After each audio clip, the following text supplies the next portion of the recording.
Happy Friday, everybody. Welcome in. My name is Todd. This is the Reaction to Stream. These are all member requested videos from toddreacts.com. And if you would like to guide the tour, if you would like to guide the stream, I guess it is kind of a tour of your interests. You certainly can. toddreacts.com. As you see before you, the season and series tiers are the ones you're looking for. So go ahead and check those out. And while you're there, check out the winter collection of merch available right now. 15% off for members. Ships worldwide. All that great stuff. Many different colors to choose from. Color options, sizes, etc. And every item does have a... bring it up here really quickly. Does have a size guide, which is super nice. It's available right here under the colors. So you just hit that. Tells you in inches and centimeters, whichever one you use. So that'll be nice and easy just to make sure you get the right cut and the right size, of course. If you're already there on the YouTube, go ahead and hit that subscribe button. I appreciate it greatly. Over 14,400 of you have already done so. Appreciate it greatly, of course. And if you haven't done so, hey, do it. Tell that algorithm, hey, I like this and I want to see more of it. It's a free and easy way to support the channel. Go ahead and do that today. And certainly last but not least, there it is, the Discord. The Discord in all its glory. As you can see at the top, it tells you I'm live, which I am. So that's very handy. And as you can see, we have all these different wonderful fandom channels for you to check out. And we do have some community channels as well to enjoy. So go ahead and check it out today. Totally free. The link's available everywhere. It's on the website. It's under every video on YouTube. It's on the Twitch profile, etc. So go ahead and check it out. And let's get rid of that so I can talk about this.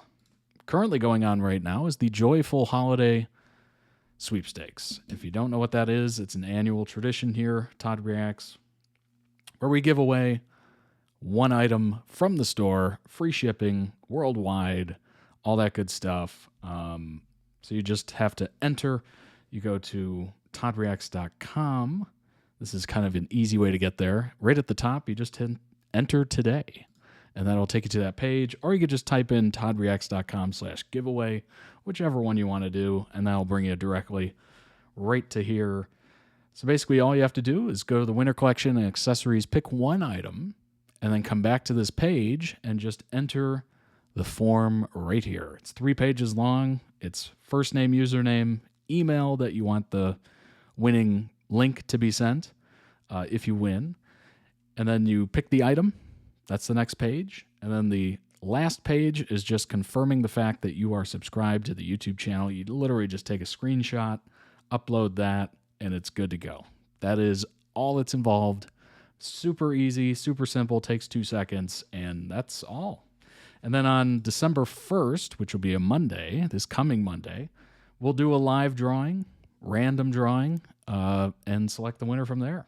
And then I will send that winner an email link, and you'll be able to check out with your free item from there. No payment details needed, just your address to ship it to, and that's it.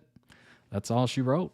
So go ahead and enter now. The deadline is midnight, December 1st, Eastern Standard Time. And if you have no idea what time that is, just do it now. Don't forget about the deadline and just do it immediately. And you won't have to worry about the deadline. There you go. We've had quite a few people already enter, which is awesome. So get your name in there. The odds are pretty good. So definitely get your entry form in.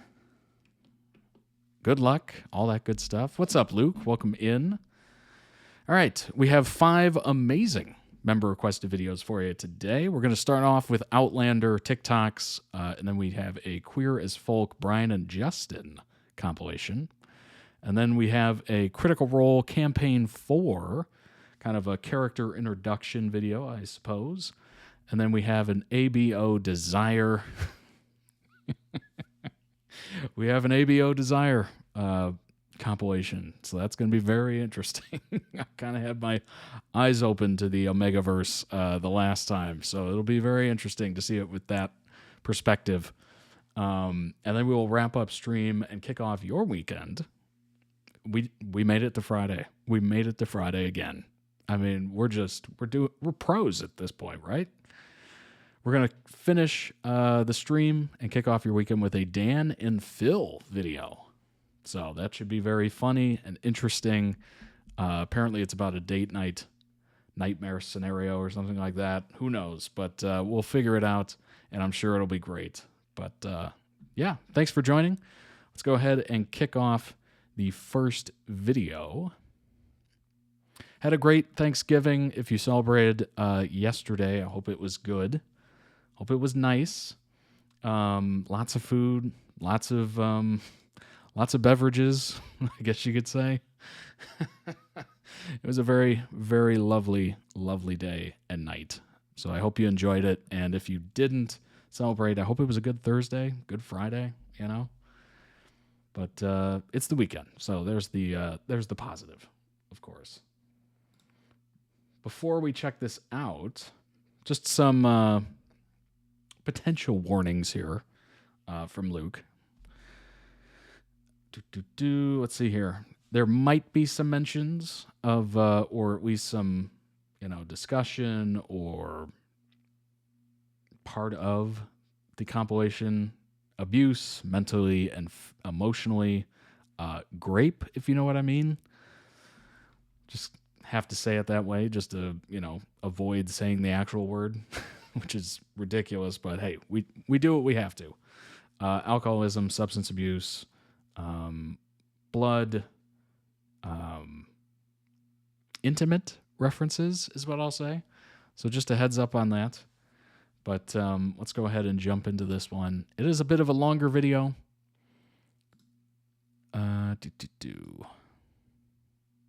Wonder why this isn't as centered as it usually is. It's very strange.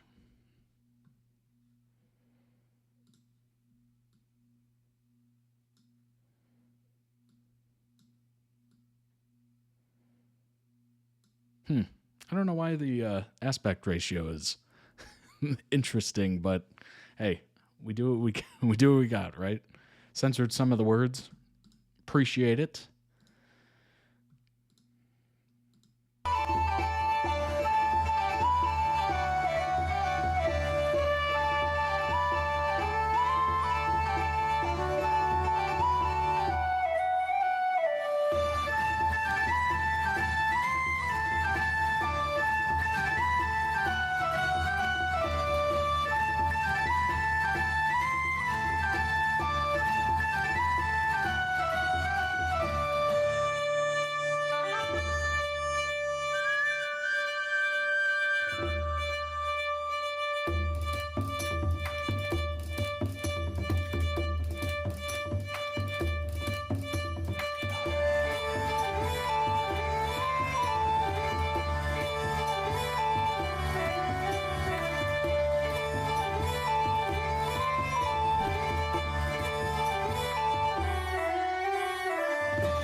Oh yeah, that's Blood of My Blood, right?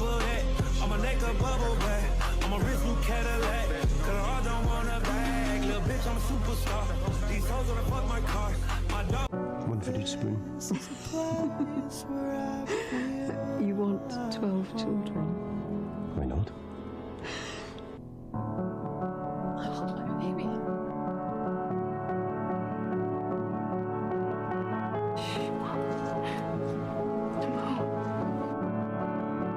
Yes, sir. That's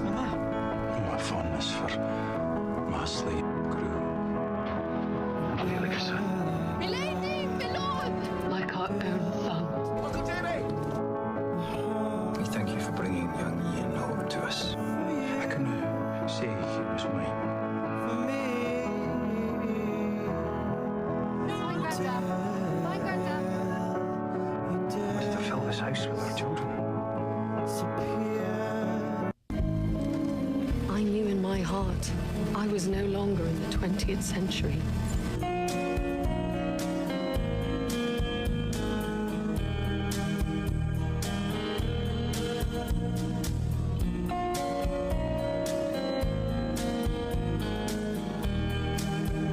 Beautiful sets, absolutely gorgeous landscape. Wow. Claire Elizabeth Beach.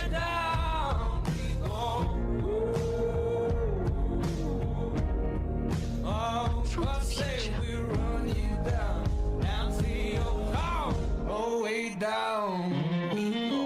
I was born on October the 20th. In the year 1918, that's 200 years from now. I believe you. Sasaki. Might you have forgotten him?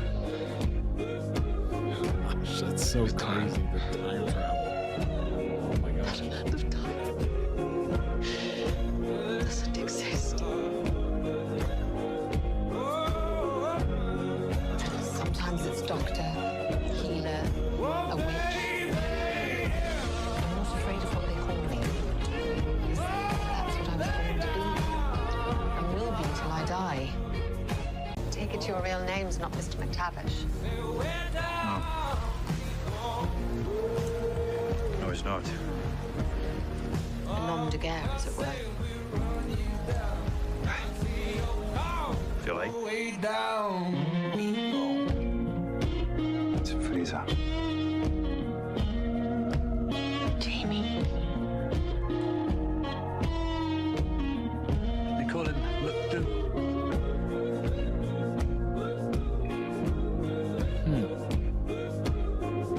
I'm James Fraser.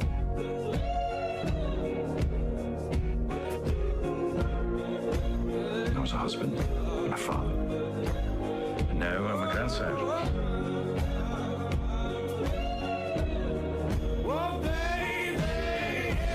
Look like you've seen a ghost.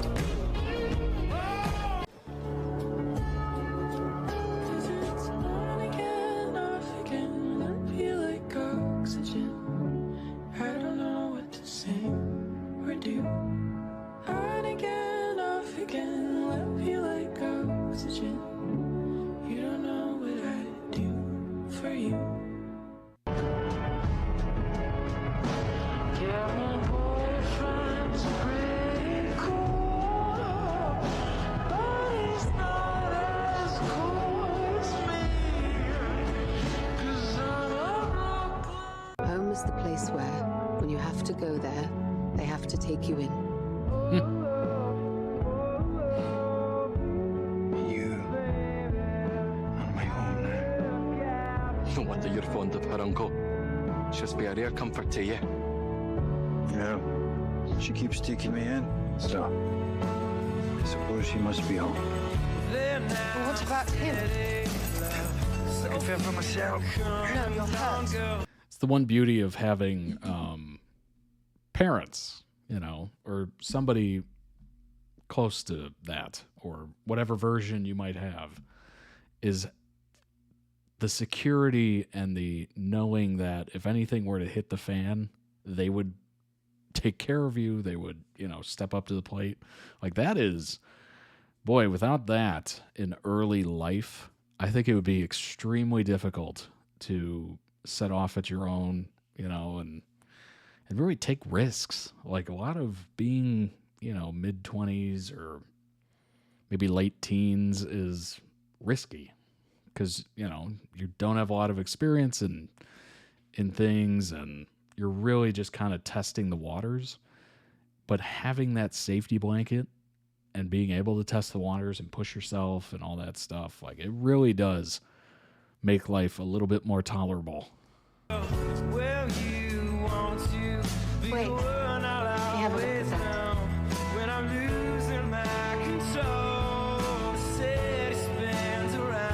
You can't sleep out here. At least come to the room. It's warmer. Do you really believe me?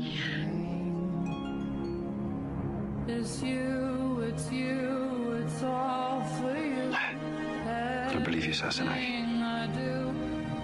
No, it would have been a good deal easier if you'd only been a witch.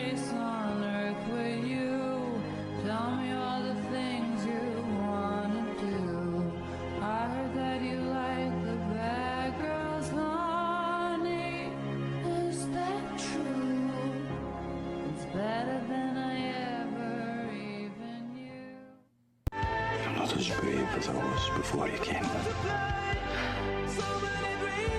Not brave enough to live without you anymore.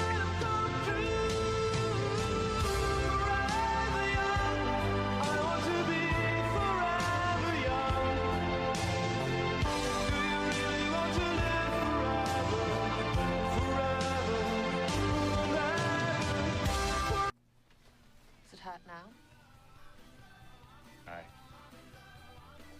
Good.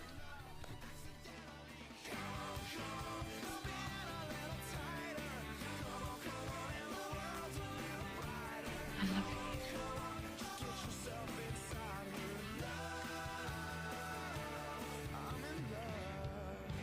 you. How many women do you know who are my age who still have all their implant? Well, I admit, you're very well preserved for such an old crone. Old crone.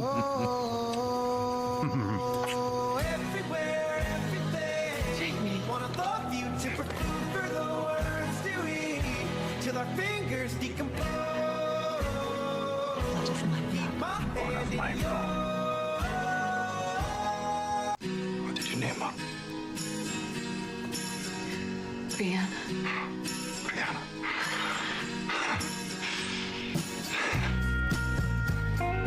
What an awful name for a wee lass. It's an awful name. It's beautiful. I promised you I would name our child after your father, Brian. Brianna. Oh. What did you name her? Brianna. Brianna. Tell me about her. She's this mom, asleep, just like you. Sometimes your greatest strength She has your red hair. Is it disappointing here? In this place, in this time? No, not at all. You are magical to me.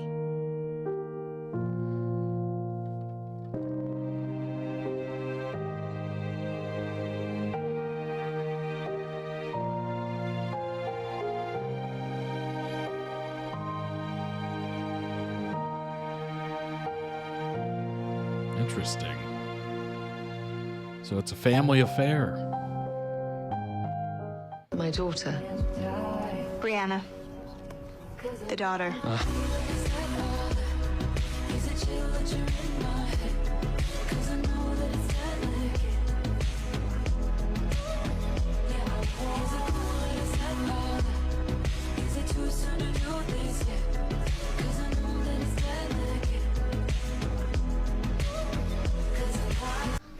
We Randalls are a very complicated clan, laddie.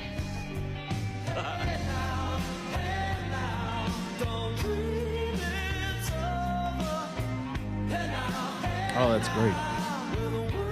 It's nice they were able to do that. What are you doing? I'm going after him. Through the stones? I have to, Bree.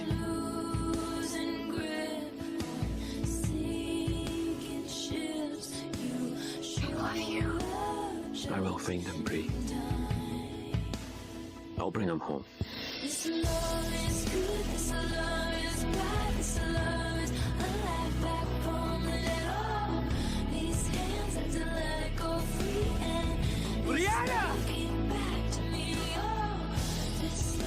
name's Fergus. Well, actually, it's Claudel, but we agreed that wasn't very manly.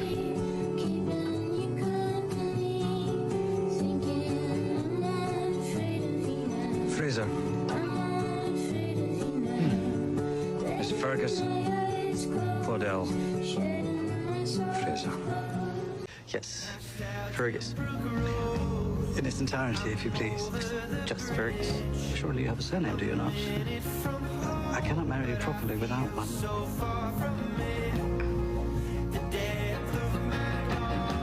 Fraser. His name is Fergus Claudel.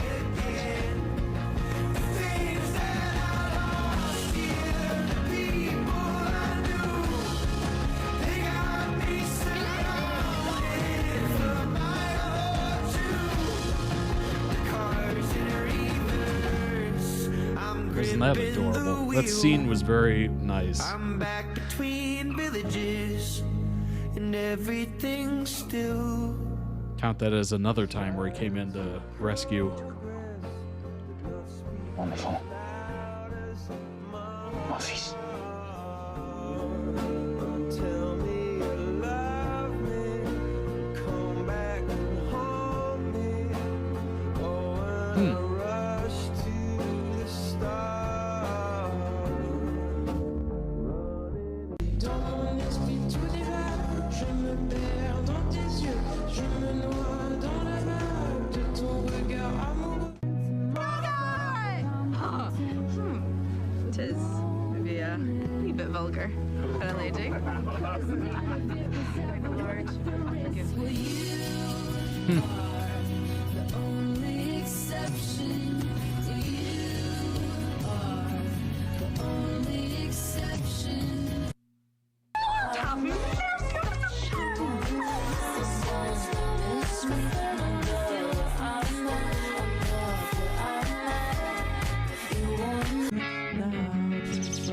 Martin, do you trust me?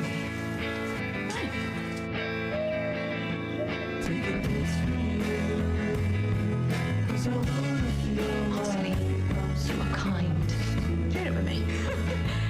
As my mum. And caring. And you've the right instincts. And I need help.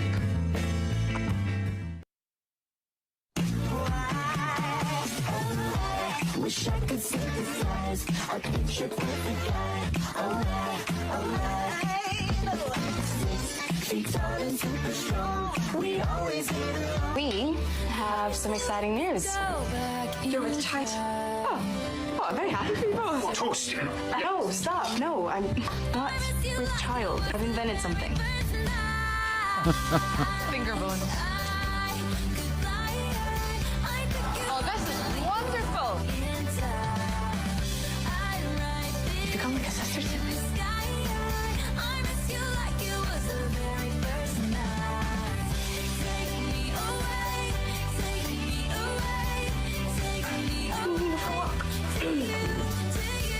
And I'll be a sister too. Yes, of course you have.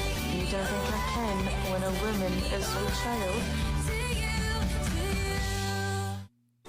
You were born into a family that doesn't always appreciate you. But one day things are going to be very different.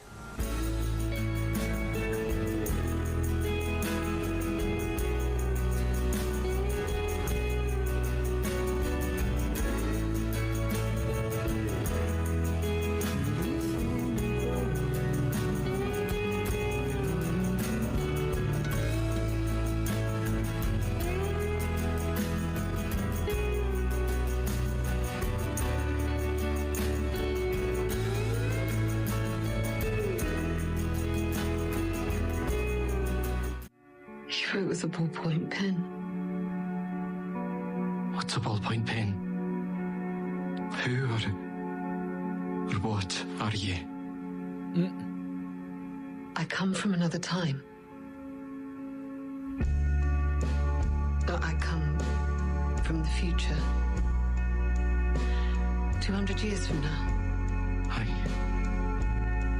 I knew you were a fairy, Auntie.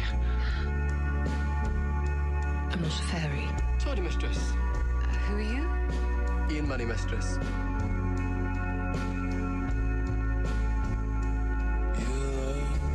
Question is, if you had somebody that said they were from 200 years in the future, nice to meet would you you, believe them? Or would you be like, okay, I'm your aunt, Claire.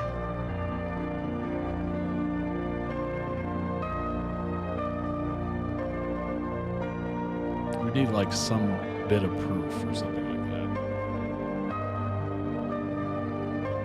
that. Should be burned at the stake. Absolutely.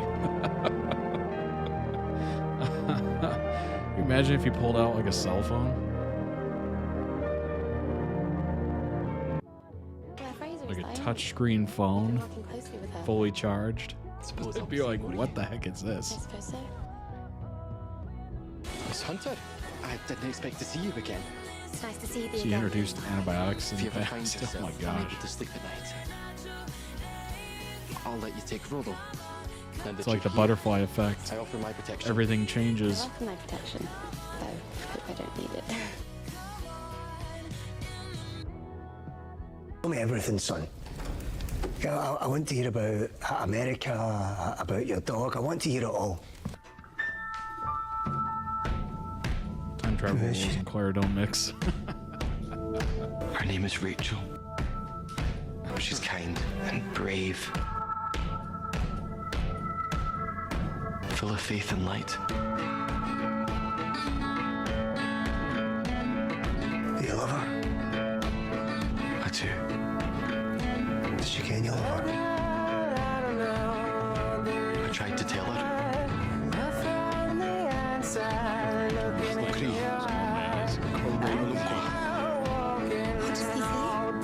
I said it in Mohawk. I know the reason he's come. You do? Will you watch over Rolo for me? Of course. He had hoped to see thy dearest companion. A dog. Oh, It's about George Washington. aye. Because it means that you will return.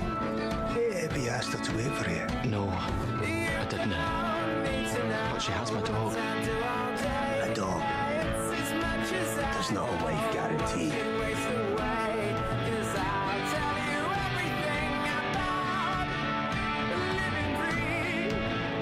Hunter? It's nice to see thee again.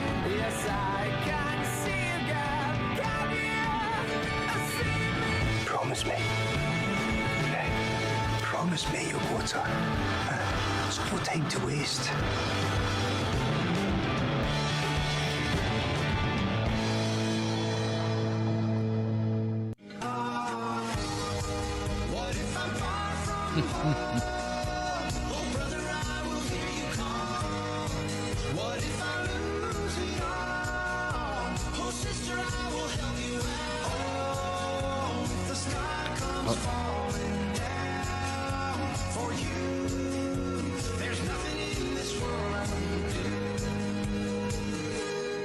No, we don't share the same blood. You're my brother, and I love you. That's the truth. We're living different lives, heaven only knows. If we make it back with all our fingers and our toes. 5 years, 20 years, coming back will always be the same. Emily asked me to give him a name.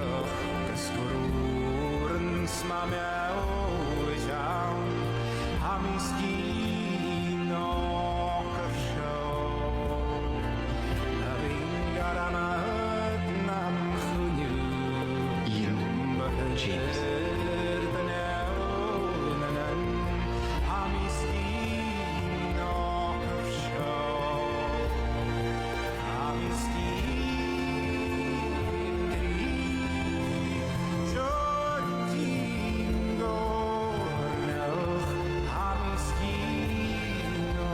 It's a fine name.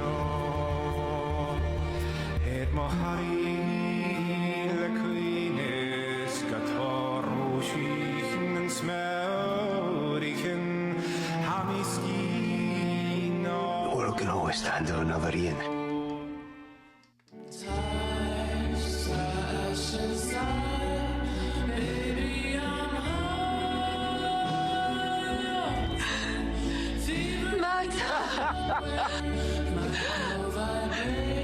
Is it really you? No, it's not the boogie woogie bugle boy.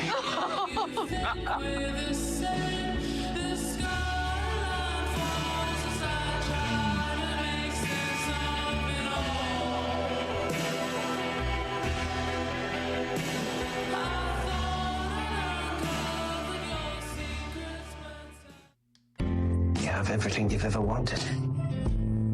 I don't resent you for it.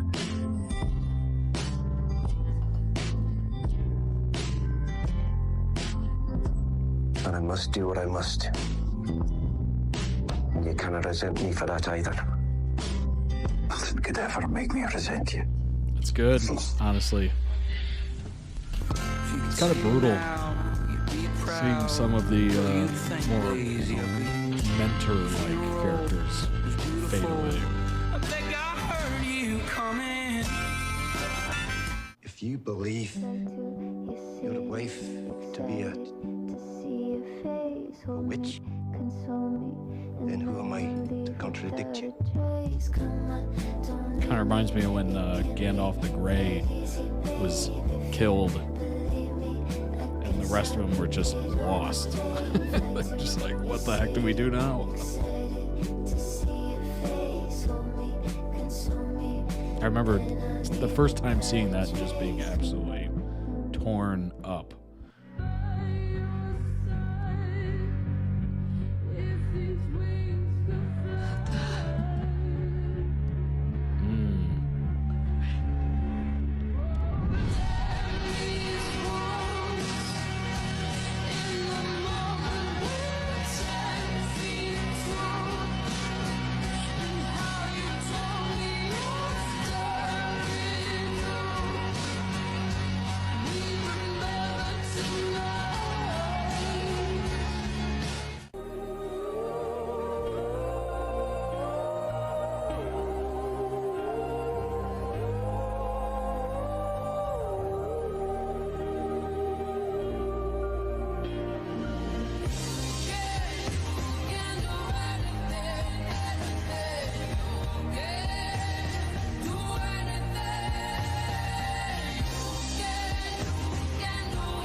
We failed.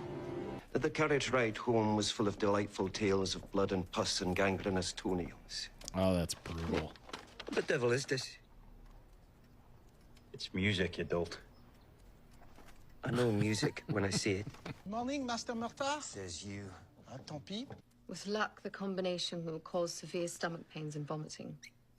You're in for a pleasant evening.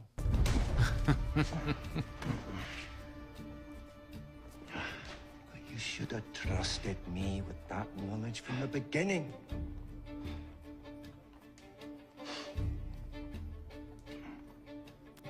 What if you get caught? Have either of you thought of that contingency? Aye. Don't get caught. If I do happen to get caught, would you be so kind as to kill me? I refuse to be hanged in this rig-out. Bear ye one another's burdens and so fulfill them. Stop quoting the Bible, it doesn't suit you. That's funny.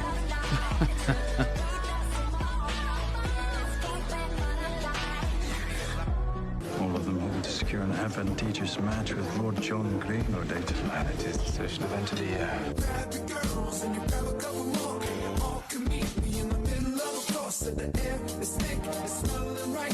May I present Lord John Grey? Thank God, man.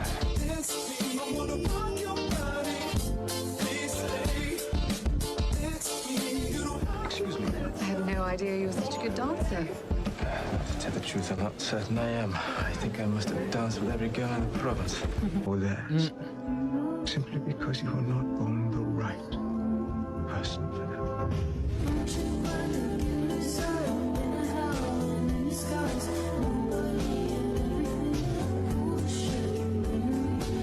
Do you know what it's like to love someone and never be able to give them happiness? Not through any fault of yours. You shall always I disrespected you. love my friendship. Jumped in feet first and I landed too hard. A broken ankle. If it has any value to you. You never saw Very great value indeed. Jamie. Good to see you, Joanne.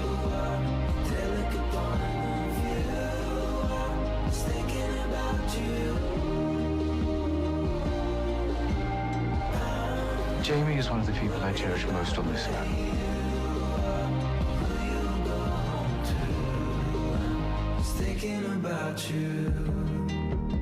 You imagined him. When I asked at dinner, you pictured yourself with Jamie in the forest. You could have picked anyone. I was born that way. So was I.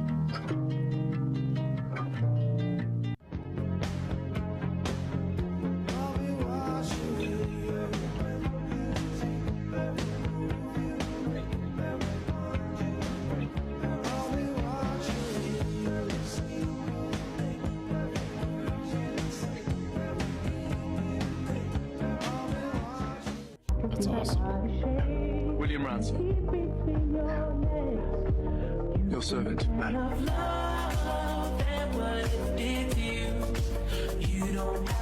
Right.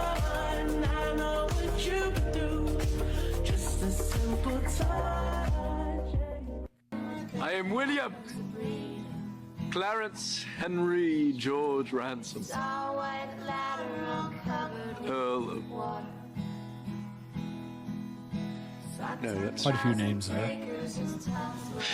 I baptized thee, William James, in the name of our Father, and of the Son, and the Holy Ghost.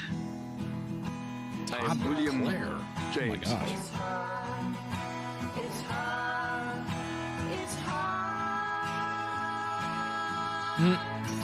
I am William. I am Groot. Just like you. No, what kind of king is in my blood? I don't know. What kind of man have I become? Am I stuck with this darkness that runs through my veins? Am I a prisoner or can I change what I become when it's in my blood? My blood, when it's in my blood. My blood, when it's in my blood. Never knew my sweet William had such a temper. The apple doesn't fall far from the tree, it appears. Your baptismal name is James. It's the only name I'd like to give you. I don't want anything of yours. I will never call you father. But I haven't got anything for you to remember me. I did a fast lad. I remember you.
What's interesting is I briefly heard about this show, I think in like 2018, 2017, something around there. I was like, oh, what is this show? And then a couple years went by, and then all of a sudden I started hearing about it again. Like it was almost like it had a resurgence in a way, where it got much more popular, or I was just hearing more about it, maybe. Maybe people got more interested in it. Maybe it had a renaissance, if you will. But I've started hearing about it more and more and more. So it's kind of interesting. Great edit. Great compilation there. Link down below in the YouTube video description for the original video. Go throw it some much deserved love. Let's check out some information on Outlander. Here we go. Goes by the, based on a book series of the same name. Stars Claire, an English former World War II military nurse in Scotland in 1945, finds herself transported back in time to 1743. That would be a crazy experience. Especially being a military nurse, like you're very aware of just how different medicine was, right? Like just an unbelievable difference from 1945 to 1743. Oh my gosh. There she encounters and falls in love with a dashing Highland warrior named Jamie Fraser, a tacksman of Clan Fraser, whom she later marries. Here Claire becomes embroiled in the Jacobite Rising. 16-episode first season is based on the first novel. Was released as 2 half seasons, which I don't know. How do we feel about the half seasons? Do we like the half seasons? Do we think it should just be, one long season? Does it kind of get you out of the rhythm? Does it make you look forward to the second part? So it's almost like having multiple season premieres in the same year. I don't know. It's very interesting. 7 seasons, 91 episodes. Outlander Blood of My Blood is the prequel. 10-episode first season, renewed for another 10-episode 8th and final season for Outlander itself. Scheduled to premiere March 6th, 2026, which will be based on Go Tell the Bees That I Am Gone and parts of the upcoming 10th and final novel in the series. Yeah, there you go. First season was split. And then the 7th season was split. It's kind of weird how they're going back and forth with that a little bit. Theme song's phenomenal, that's for sure. Anyone would want to book a trip to Scotland.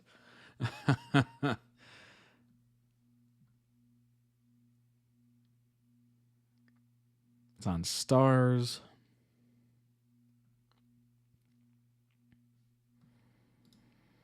Outlander main characters ranked.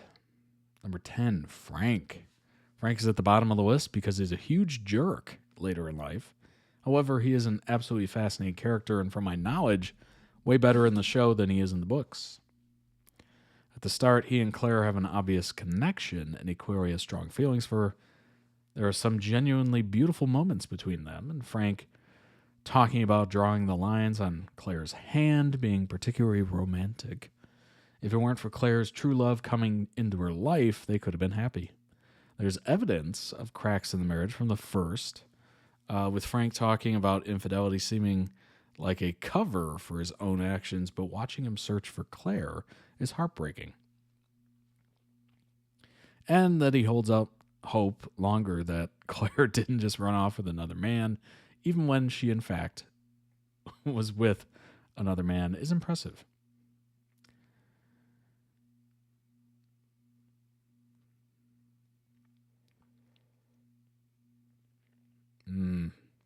He doesn't allow her to talk about what she's went through, but will never let her forget what she's done. Frank ends up bitter and terrible on purpose. It's also terrible that he doesn't give Claire a divorce when she asks the first time, they would probably be a lot happier. But instead, he waits, then springs a divorce on Claire and tries to manipulate Bree into abandoning her mother. Moreover, he's aware that Jamie is alive and Claire can and will return to him, and worst of all, that when she does, she will die tragically. All that Frank keeps secret. Number 9, Roger. Like many Outlander fans, I have complicated feelings about Roger. I understand he's better in the books, though I haven't read much of them yet. Early Roger seemed charming and nice enough with a love of Bree that, while being sweet, is a bit intense. Though love at first sight is definitely a thing for the men in Outlander, he earns major points finding Jamie and for believing Claire when she told her story, even when Bree didn't. However, Roger not telling Bree about her mother's death is a terrible thing to do. It's so selfish that he would be more worried about keeping her around than giving her agency and her own choice. Throughout season 4, I was staunchly anti-Roger. He straight up sucked. He lied to Bree, manipulated her, and didn't acknowledge her point of view.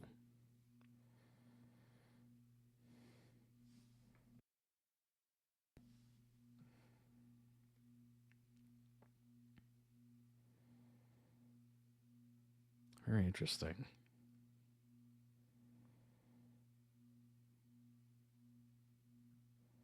Number 8, Fergus. The only reason Fergus is not significantly higher on this list is because he didn't get much screen time.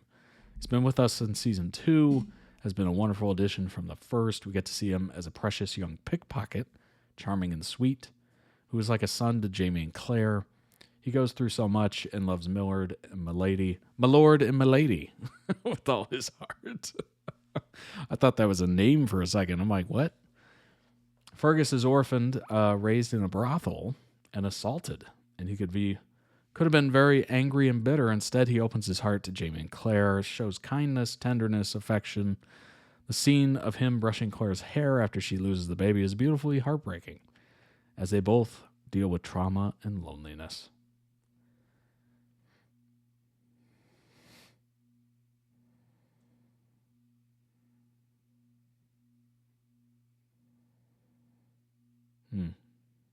Somewhat of a flat character, probably because didn't get a lot of screen time.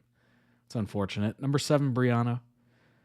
At first, Bree started off seeming pretty shallow and a little annoying, but she has made great strides. Obviously, we met her in one of the most tumultuous times in her life, when everything she knew was turning upside down.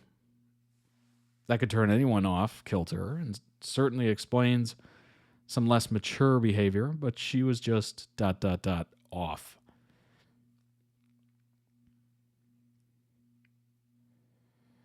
The writing made her seem like a bratty teen, then a poised young woman going through an unthinkably difficult time.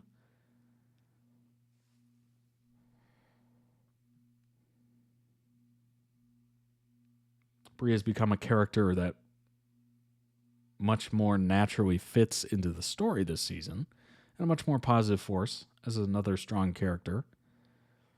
That's good. We got some growth. Number 6, young Ian. Young Ian is one of the best character arcs of the series.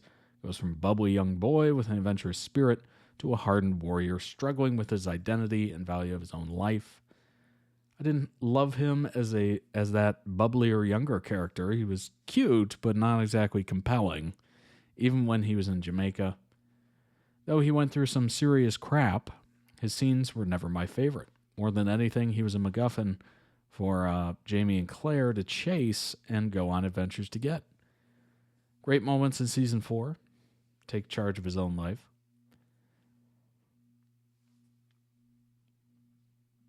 Comes back into season 5 strongly and obviously changed. Show does a great job showing that the fun, sweet boy is still in Ian, just like when Jamie and Claire tell him about time travel, but that it's buried under his trauma. Very relatable desire to go back and change things, but unlike Claire or Bree, he can't. Number 5, John. Lord John is without doubt one of my favorite characters of the show. His witty responses are so beautifully coupled with a deep emotionality like few characters can manage. Absolute highlight of the first half of season 3. Next best thing to Jamie and Claire moments always. Blend of innocence with his big Bambi blue eyes and a savvy, intimate simmer is delightful. He can brood as well as he can play. One of the most intricately weaved characters. We see exactly what John values when Jamie offers himself and John refuses. Seeing John as William's father is great, as that explores a different side of him as well. His relationship with Bree as well as fantastic. Cares for her, wants to protect her, first as Jamie's daughter, then as her own person. Lord John is one of the most multifaceted and three-dimensional characters from Outlander. Dang. Number 4, Marcelly. If anyone is the new Claire on this show, it's Marcelly. Strong-willed, independent being, loving, emotionally intelligent. Come up such a long way since your introduction in season 3. Even then, we saw her adventurous spirit and uniqueness. At first, I assumed that Marcelly would be a new Loghaire, an immature thorn in Jamie and Claire's side. I'm thrilled how wrong I was. Continues to develop as a human, particularly as a mother, where he comes into her own in season 5. Delightful and admirable as Claire's assistant, and that relationship truly blossoms. Truly one of the best characters. I always want to see more of her marriage to Fergus, domestic life, her work with Claire, internal existence. Number 3, Murtaugh. Murtaugh is a character we've been with the longest, other than Jamie and Claire. He's been by their side the whole way from the beginning. We see his incredible bond with Jamie. He's almost first person Claire meets back in the 18th century. Prickly, bristly, but is always a delightful addition.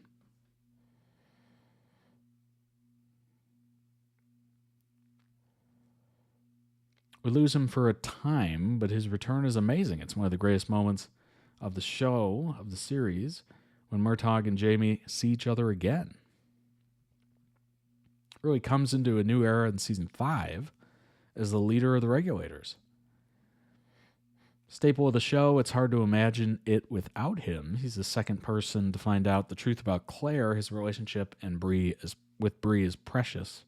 And of course, his love and care for Jamie is absolute. Even in his last moments, he's comforting Jamie, telling him it didn't hurt. He's all around one of the most amazing characters in the show.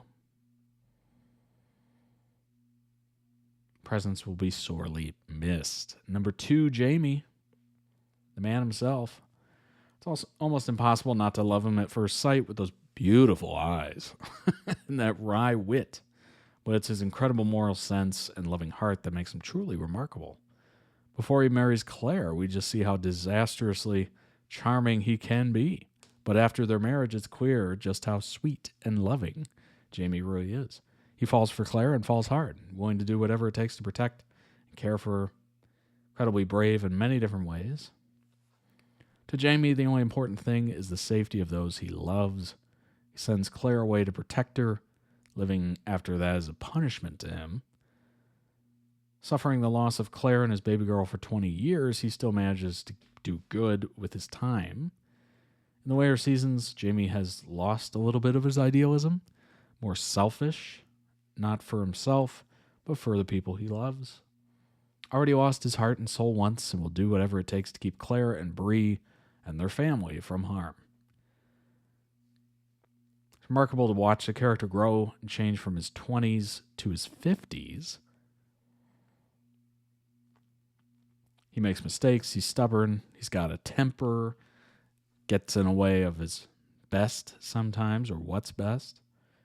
But he's incredibly good at admitting and fixing those mistakes when they're made. Sometimes it feels like Jamie is a bit overly perfect. Like Conrad, I guess. Number 1, of course, Claire. Our incredible heroine. We wouldn't get this amazing journey, if not for Claire. She is our introduction to this epic adventure of time travel, intrigue, romance, point of view through most of the series. One of the fiercest and most knowledgeable women on television, she knows her own mind and is never afraid to speak it. She's also stubborn and has a temper, and her moments of vulnerability show so much of who she is deep down.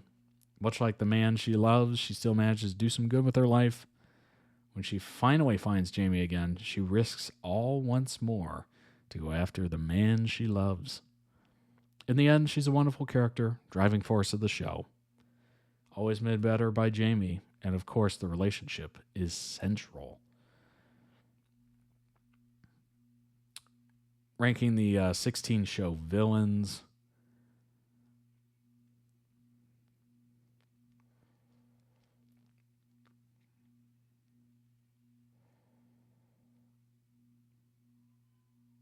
Interesting. This guy looks so familiar. I've definitely seen him in something else. A villain in the sense that she made false claims. Oh, okay.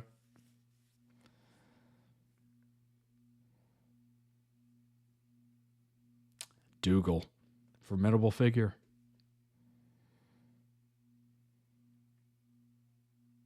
Intends to kill Claire, forcing him and Jamie into a fight.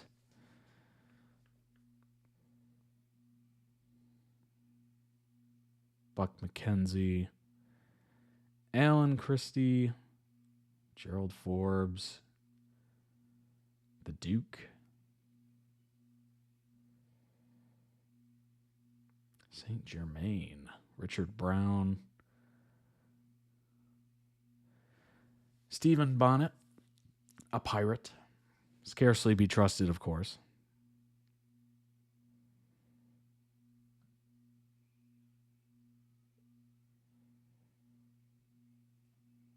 I know Brown. I mean, this guy. From what I've seen of this guy, yikes is what I'll say there. Yikes. Stephen Bonnet and Randall. Yeah. Oh my gosh. Oh gosh. If I remember correctly, and I think I remember reading about this, that Blackjack Randall and Jamie have quite the interesting back and forth a couple times. Absolutely. Oh my gosh. 15 most heartbreaking, Outlander episodes ranked. Kind of run through this quickly. Man of Worth, season 4, episode 13. Gang is ambushed. Jamie offers to trade himself for Roger. He and Claire have a tearful farewell. Ian trades himself instead. World Turned Upside Down, season 6, episode 6. Good example of how things go from worse to worse very quickly.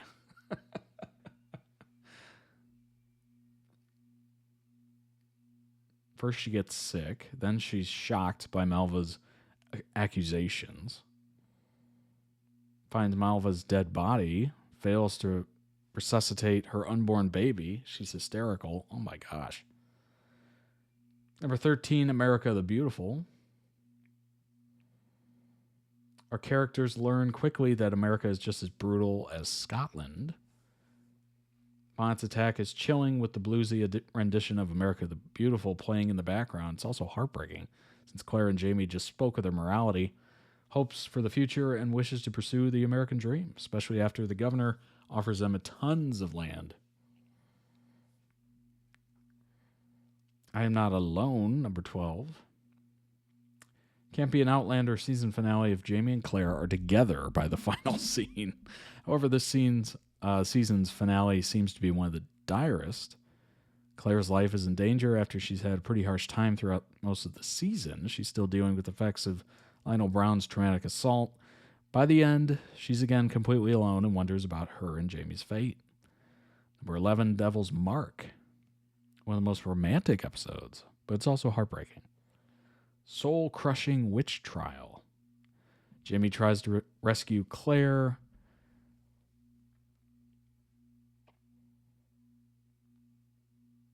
Claire unleashes the truth of where she comes from to Jamie. Number 10, 100 Weight of Stones.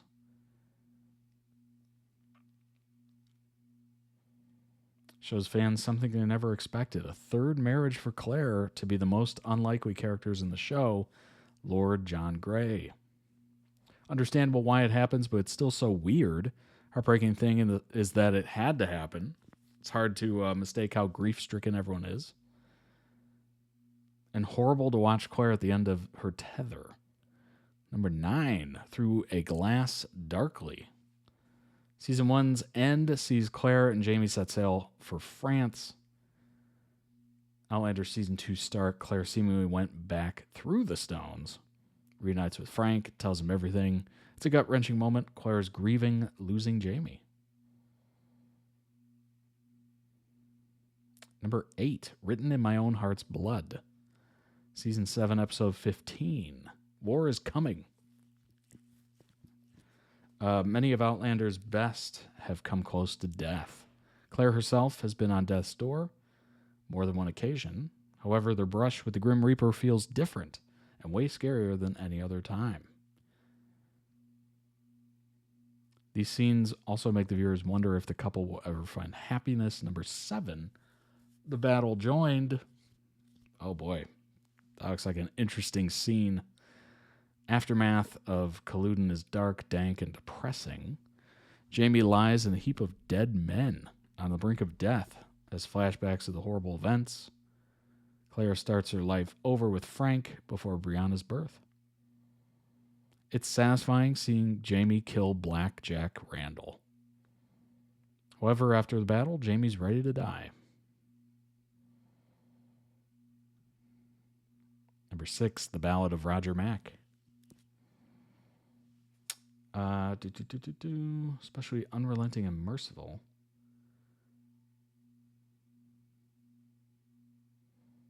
Battle commences, playing out almost in slow motion.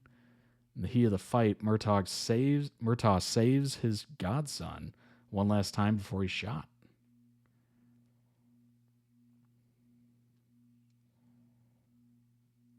Oof, that's brutal. Number 5, Faith. Season 2, Episode 7. Claire is a wreck with her grief and almost dies of infection. Those are the least of Claire's worries, though. She still has to kill a man and bed King Louis the 14th, or 15th, excuse me, to release Jamie from Bastille.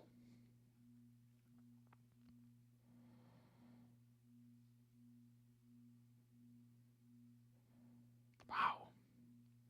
Number 4, Ransom a Man's Soul. Season 1, Episode 16. Penultimate and final episodes are traumatic for Season 1 and too beastly to comprehend. However, Jamie didn't want to live after what Randall did to him, which he says is too much and not enough. His mangled hand isn't the only thing damaged. Randall hurt his soul.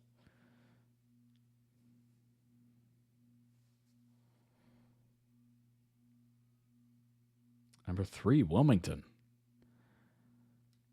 Begins with Bree and Roger's happy reunion. Things quickly sour. Horrible fight with Roger. Bree bumps into Stephen Bonnet, who bets her mother's wedding ring at the tavern.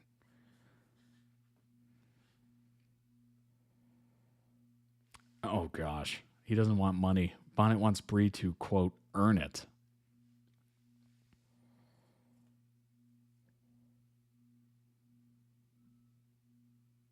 One of the most brutal scenes. Number 2, Never My Love is monstrous.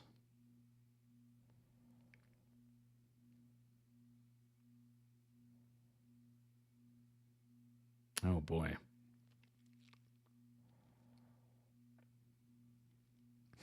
Good. I don't even know if I want to read that. Number 1, Dragonfly and Amber. Shows beloved characters have endured so much, the death of loved ones, and even their way of life. Most have been viciously attacked and survived famous battles, yet nothing is worse than Jamie and Claire's separation, separated for 20 years. Struggled to find meaning in their lives for much of that time. That's crazy. 20 years? Oh my gosh. Outlander couples ranked from worst to best. Number 10, Jamie and Logair. Or Laugair. AKA the actual worst. Most fun to hate for so many reasons.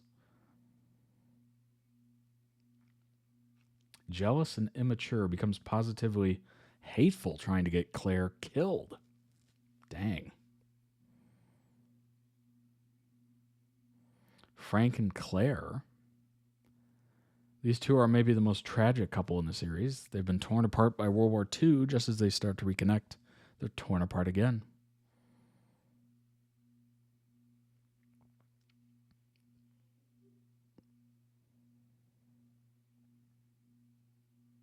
What makes them almost the worst of the series is that it's so obvious they could have both been so much happier if things had been different.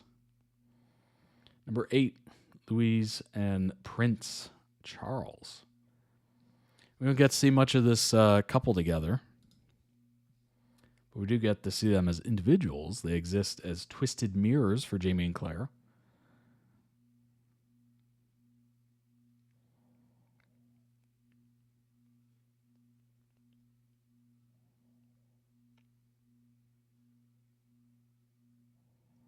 The relationship drives the plot forward, but we don't get to see any of their intimate moments together. Number 7, Mary and Alex are fine. Fine. That's a pretty interesting way to put it. Non-objectionable couple, slightly obnoxious.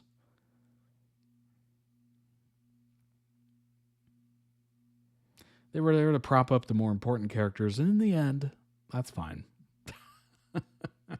Number 6, Brianna and Lord John. This is kind of a weird one because they aren't in a romantic relationship, but they are engaged for several episodes. Moreover, it's a strong, loving friendship that blossoms quickly and has staying power, as we see in season 5.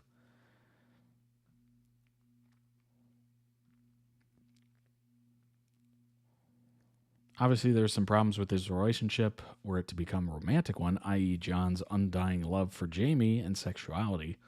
This is also undoubtedly part of the spark that seems a bit like attraction between them, at least on John's part.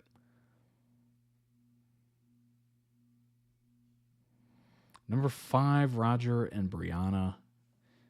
Possibly the most complicated couple of the series. Season 4, they would have been very close, if not the bottom of the list.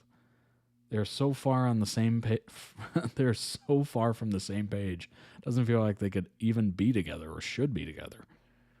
Roger is controlling. They're both stubborn to the point of annoying the audience. At least me, this person says. Season 5, significant improvement. Though they're still not perfect, Roger's own identity crisis is aided by Bree, and raising a baby together brings them closer. Oh my gosh, it's like that classic, the couple that's on the rocks has a baby because they think that'll keep them together a little longer. Always a terrible idea. Always a terrible idea. Number 4, Murtaugh and Jocasta.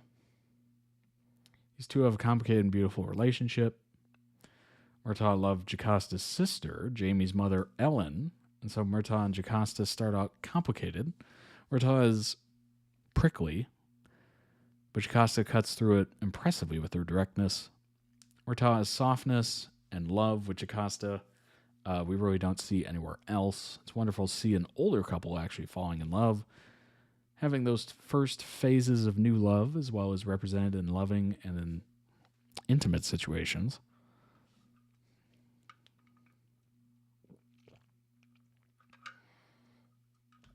Number 3, Jenny and Ian. I wish we got more of these two. Jenny's a spitfire with an iron will and stubborn strength to rival her brothers.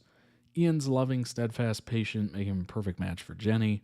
We get the chance to see them early and later in their marriage. Highlights different aspects of the relationship.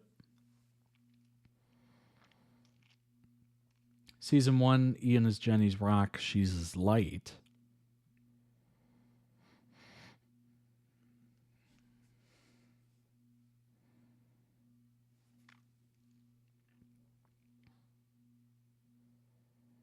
Number 2, Fergus and Marsali, the runners-up. Incredible couple, fabulous story. Marsali is a badass who knows what she wants, even though she's young. Fergus is significantly older, but Marsali is clearly the force to be reckoned with. She stands up to Jamie, and she and Fergus have no secrets. Fergus has told her about his romantic history, and she accepts him for all he is.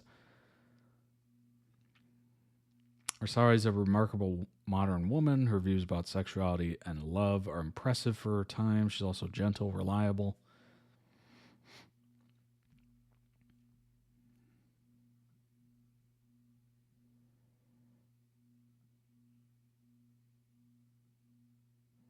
Number 1, I mean, this is not surprising. Jamie and Claire, of course, our main couple. Central figures, reason Outlander is a great show, best couple. Myriad of reasons, they're incredible. They show falling in love and young love, as well as what it is to be married for more than a quarter century as parents and grandparents. Romance for the ages, absolute fantasy, but a grounded fantasy. Realistic problems, personal struggles, blah, blah, blah. Beginning and end of Outlander is Jamie and Claire, their love, their connection, their passion, their relationship. They are what keeps us coming back. Impossible to talk about Jamie and Claire without highlighting the incredible chemistry between the actors. Certainly the best couple of the series and one of the hottest, cutest, and most aspirational couples in modern fiction. Dang. Dang. All right. That was a very, very interesting video. And obviously there's quite a lot to kind of go through there. It's one of the more interesting shows that I think I've reacted to, in that it seems like it has a lot of lore. I mean, it obviously is from a novel, so that definitely helps, or multiple novels.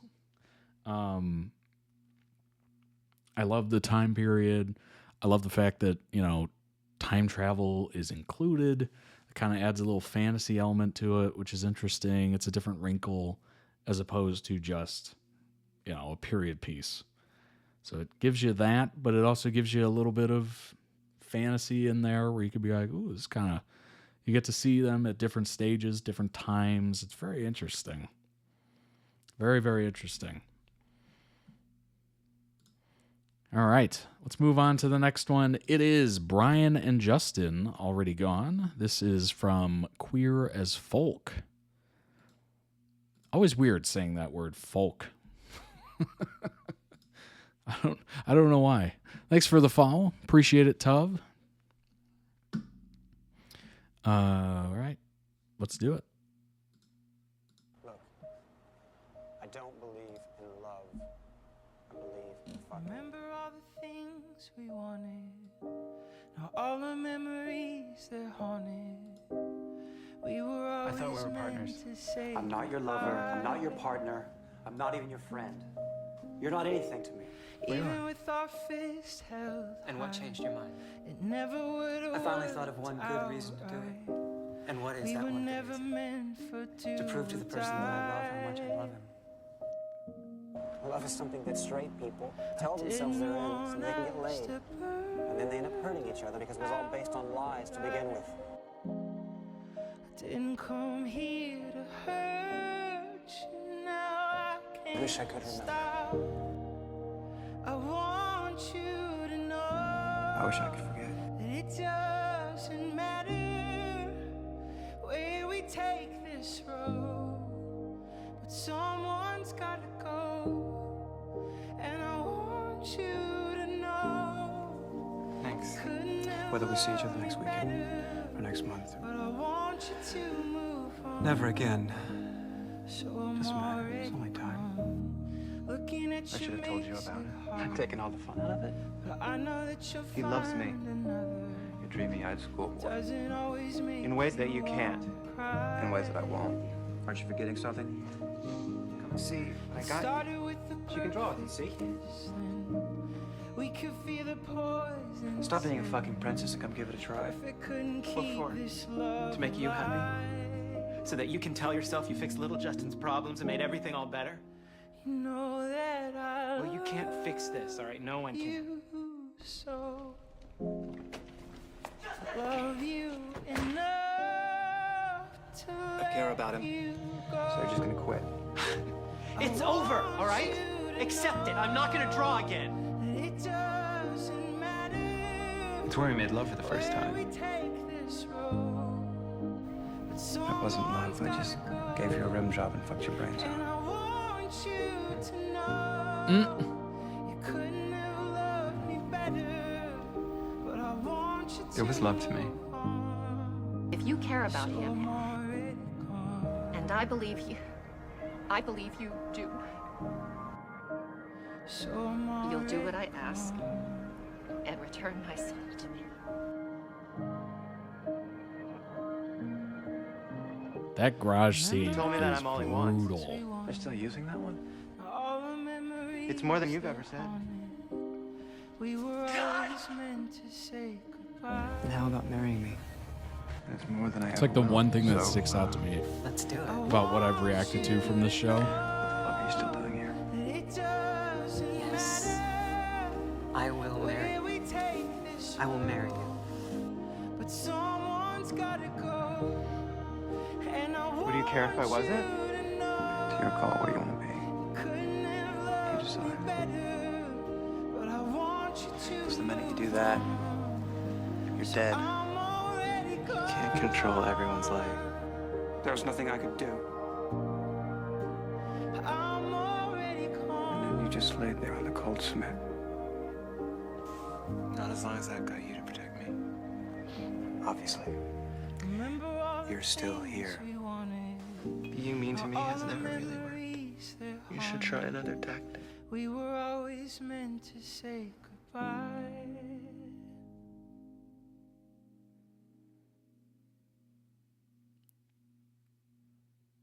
Oof. Ooh, that was beautifully done. Beautifully done. Great edit. Link down below in the YouTube video description with the original video. Go throw it some much deserved love. Also check out their channel. They might have other videos that might interest you. Yeah, that is, oh my gosh. I completely forgot about that that garage scene. Oh, that's brutal.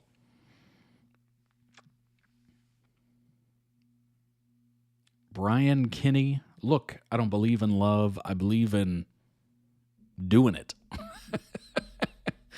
It's honest. It's efficient. You get in, you get out with a maximum pleasure, minimum of BS. Love is something that straight people tell themselves that they're in so that they can get laid.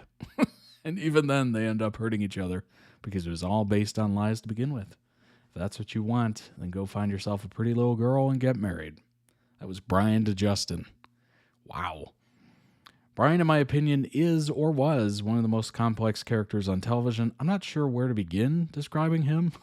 I mean, that quote is... I think the quote describes him perfectly, actually. So I'll just start with what most people would see him as first glance. This is the bad guy, quote unquote. You wish you could change. Brian is a successful businessman. As his designing agency, when the show starts... Although he's still waiting to make partner and actually own half the company, he goes to the clubs and bars on Liberty Avenue almost every night and uses with his usual buddies, Michael, Ted, Emmett. Brian grew up with an alcoholic for a father, self-righteous Christian for a mother. His parents also produced another child, his sister, named Claire. When the show begins, it's made clear that Brian hasn't told either of his parents about his lifestyle and doesn't plan to anytime soon. Brian is very complex. He hides his emotions as best he can, and he does this in various ways. Drugs, intimacy, alcohol. Tries to cut himself off from everyone because he feels the safest way to live, only relying on himself. While at times he may seem selfish, arrogant, and a jerk, you still have to respect him for who he is. He is what he is. No apologies, no regrets. Justin. Brian, how old are you really? Justin, 20. 19. 18.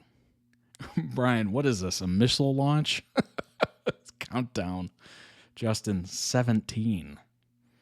17-year-old teenager attending a private school in glorious Pittsburgh. Justin knows he's gay, and the only person he confides this in is his best friend, Daphne. Justin isn't nearly as complex as Brian when the show begins. He's not hard to understand. He's a teenager trying to find out who he is, experiencing life for the first time. Justin ends up on Liberty Avenue in the premiere, and after that engages in a whole new chain of events that eventually lead to his show's most epic coupling. First year, basically dealing with two very different people who want very different things.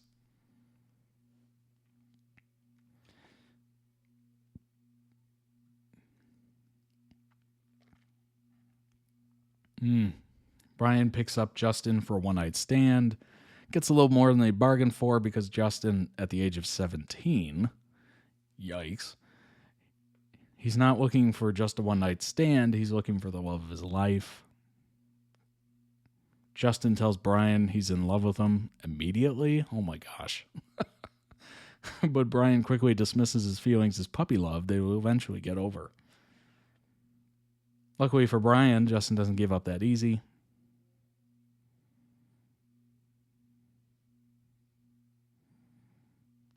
Oh my gosh. What's your favorite Brian quote? This is going to be difficult, apparently, because the amount of words used here that I cannot say is quite a lot. So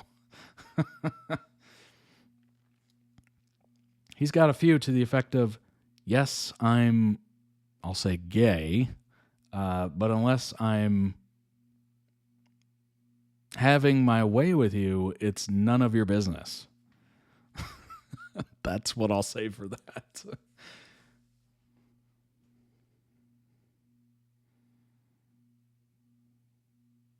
There's nothing noble about being poor. I mean, just a unbelievable character from what I've seen. Well, in all this cold, dead universe, we're the only ones who know he exists. Without us, he's nothing. Talking about God. Your partner just made partner.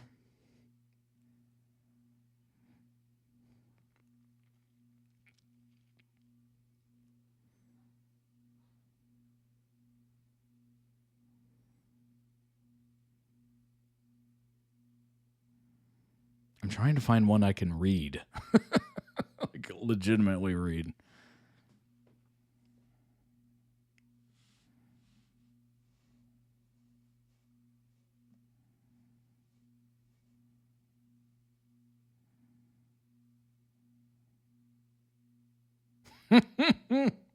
I can't read that one, but that's funny. You can read that one on your own. You can either stand around and eat jambalaya, or you can come upstairs and you know the rest.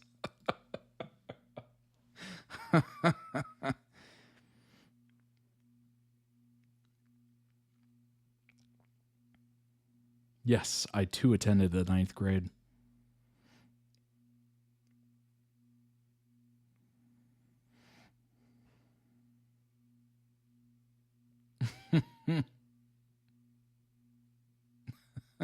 This sucks, and not in the positive, life-affirming kind of way.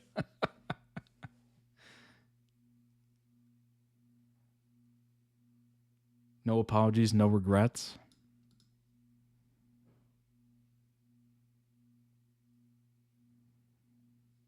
Whether we see each other next week, next month, never again, it doesn't matter. It's only time. I'd run away screaming, but it's been a long day.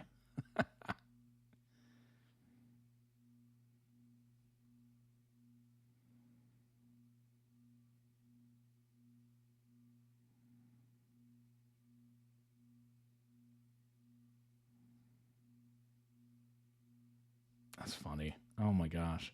Meredith and Derek versus Brian and Justin. Who's the better couple?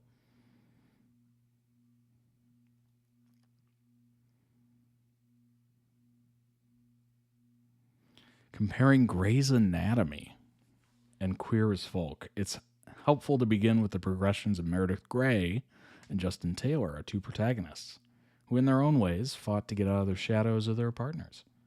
Meredith is a dark and twisty girl who over 5 seasons becomes a happy woman the most endearing theme of Grey's Anatomy, now that it's in its 12th year, especially considering what the woman has been through: plane crashes, mass shootings, specter of Alzheimer's.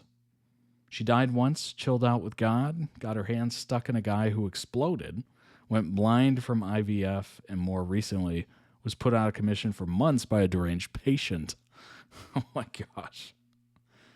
Justin, on the other hand, from his initiation at the hands of a supernatural intimate force named Brian to a life-altering attack at his senior prom, begins and ends his journey with dogged cheer. They literally call him Sunshine on the show.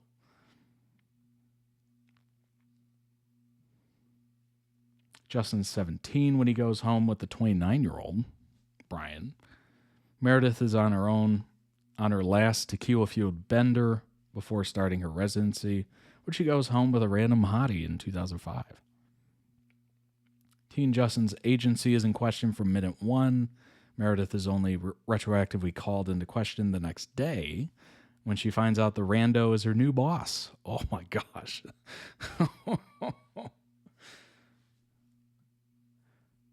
McDreamy is something that happens to Meredith because everything that happens is happening to Meredith. His haircut, his talent. Meredith was raised to worship surgical skill, to pursue excellence above all else, and his wife, Addison Montgomery Shepherd, are all things that happen to Meredith. Over the course of the relationship, she walks herself backward, eyes closed, into domestic bliss, untwisting herself as quickly as she can. Meredith and Justin both struggle to get past their supporting character complexes and into the spotlight. Meredith's hang-ups were more complicated than Derek alone. Pressure of her complicated family and history, genius mother, genius sister. Unlike Meredith, Justin is something that happens to Brian, because at least in the show's first season, everything that happens is happening to Brian. Show's indelible pilot places Brian at the center of a hot and iffy dynamics. Brian's biological son is born at the moment he's betting Justin. They call him Peter because he'll never grow up. Peter Pan, of course. Or risk losing his powers. He both calls son and lover boy and lover Sonny Boy, just like his father calls him. Sit with that for a second. You could spend 5 years unpacking all that, so that's what the show does. For Justin, overcoming his supporting character complex is a lot simpler. He won't be a man, a real independent person, until Brian loses power over him. Self-discovery within the relationships. It bears mentioning that both of these couples were also narrative firsts. Queer as Folk put Showtime on the map in a lot of ways back in 2000.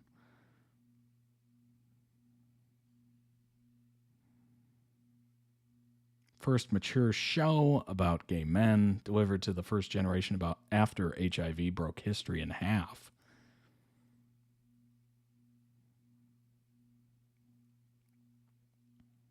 Drama involves romantic relationships. Most characters are straight, so most stories involve established characters hooking up with each other. Now, partly thanks to Grey's Anatomy, ancillary queer characters felt like props a lot less of the time because it's never the only fact we know about them. But at the time Queer as Folk began, there was no such buffer zone. Queer character like Dawson's Creek Jack or Once and Again's Jesse forms relationships with random outsiders. Grey's Anatomy, similarly, is such a part of American culture and TV writers' rooms across the world that despite winning its time slot much of the time, it often falls prey to "that's still on" from people who don't actually enjoy television as much as they enjoy being part of a conversation. To be fair, I've had those moments where, I think it was a couple of years ago, Grey's Anatomy came back or something, or maybe it moved somewhere else. And I was just like, that's still going? What? And it is. It absolutely is. Outside of premium cable, literary drama was family-oriented, soapy. Not even the richest and most emotional workplace dramas gave quite the respect to emotional turmoil and transformation that Gray's introduced to the network scene. Shepard Gray is a gold standard of television romances. Television couple that fights dirty sometimes, that gets egos all over everything, and then makes up.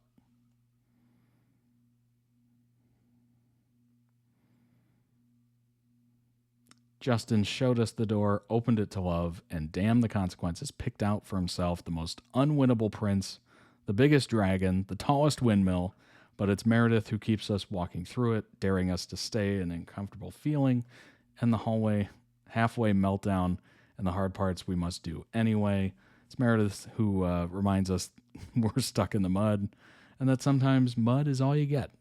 If you ask Justin Taylor himself who the winner would be, he would agree. Brian and Justin separately, never worked for me as a couple. No, he wouldn't. Justin would not pick Meredith. This is the perfect matchup. It's not that I'd argue Brian and Justin are more iconic than Derek and Meredith. I've seen both shows.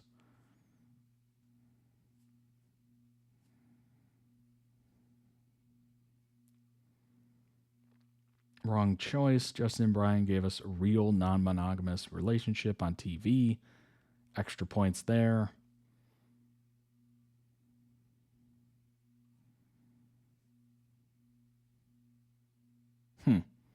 All right. Seems like the readers of that don't quite agree. 20 things you didn't know about Queer as Folk. Number 1, it was almost called something else entirely. Interesting. It's almost called Liberty Street? What? Oh, the Pittsburgh nightlife strip where they hang out. Liberty Street. I guess that would make sense, but probably makes sense to keep the name. The word queer sparked internal debate. Even among cast and crew, the word was polarizing. Some feared it was still too loaded. Others insisted that reclaiming it was the point. UK version only had 10 episodes. In contrast, the US version ran for 5 seasons and 83 episodes. Pittsburgh wasn't really Pittsburgh. It was shot in Toronto.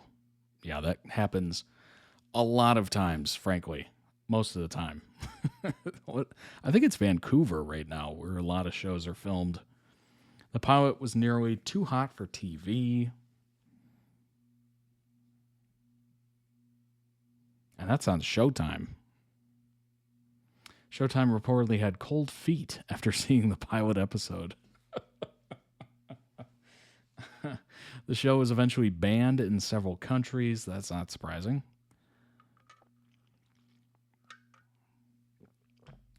Gale Harold wasn't gay, and that caused a stir. Gale was cast as Brian, the aggressive executive who became the show's lightning rod. Harold leaned into the part with full conviction. Over time, even critics praised his portrayal. Hal Sparks was also straight and had never seen the UK version. Brian and Justin's love story wasn't in the original plan. Writers didn't plan to make Brian and Justin the emotional core of the show, but the chemistry between the two was undeniable. Randy Harrison was still in college when he was cast. Wow. Harrison, who played Justin, landed the role right out of University of Cincinnati's theater program. Could you imagine that? Just immediately going into a hit show? What? Michelle Clooney originally auditioned for Lindsay. Crew included tons of LGBTQ plus writers and directors. Political firestorm was inevitable, of course. It's not surprising.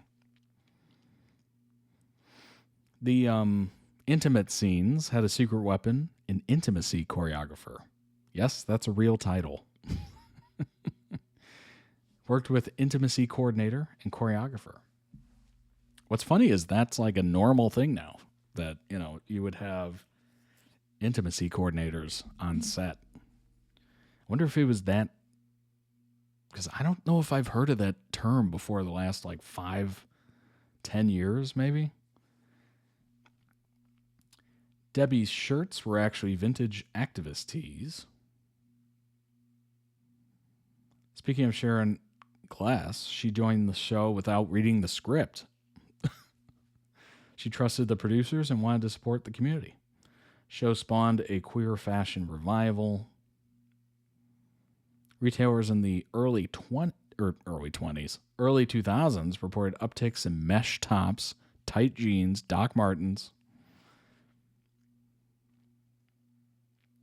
2022 reboot almost didn't happen. 2022 reboot was inspired by the Pulse nightclub tragedy. That was a shooting in Orlando at the Pulse nightclub. That was insane when that happened. I remember that like it was yesterday. Meanwhile, it's almost a decade old. Good grief. What is happening? Helped make Showtime a player in prestige TV. Weeds, Dexter, the L Word. There you go. Very interesting. Very, very interesting. Amazing edit. Truly amazing. Perfect song choice. Just incredible. Complicated relationship there with Brian and Justin. Just number one, obviously, goes without saying, the age gap is interesting. And just kind of the difference in person. One is just out there living life, if you will. And then the other one is just kind of looking for the one. And they're just ooh, those two things, that's like oil and water. Those things do not mix. But hey, it's just one of those things. That is life. That is life indeed. Let's move on to the next one. The next one is Let's Meet Critical Role's new characters, recap, and breakdown. It's from episode 1, campaign 4. Let's go ahead and jump in. This is a bit of a longer one, so strap in.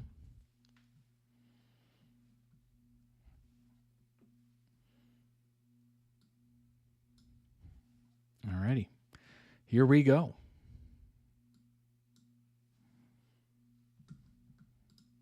Could not have done it better. And with this check, Hal sees his brother notice something flying in the sky, and he begins to panic. 6 minutes in? Come on now.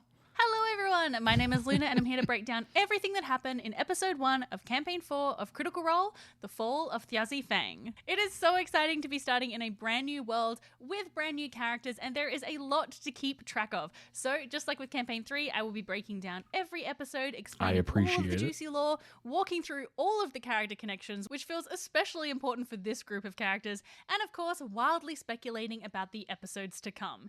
If you want to go on this journey with me, then make sure you are subscribed and get in the comments letting me know all of your theories and predictions. This video is a bit longer than they usually are because there's just a lot to cover. We jump straight into Araman with a cold open, no announcements, no world intro, no nothing, straight into the life of Hallandil Fang. Trying in this moment to hold on to the spirit that has buoyed him through his life. Maybe not doing as well as he'd like to in this moment. Hal is an orcish man, and he is heading to the execution of his brother, Thiazi Fang.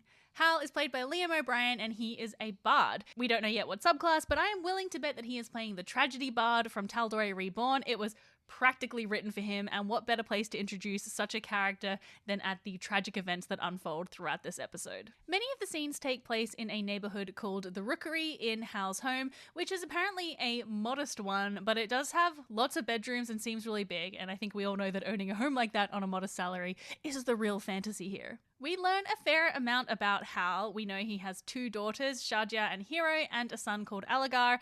And to be perfectly honest, I am not looking forward to how much Liam and Brennan are going to make us cry putting these kids in this story, let me tell you. We find Hal standing under the Guardian Wall in the city of Dhalmakia, which is on the continent of Pacitar.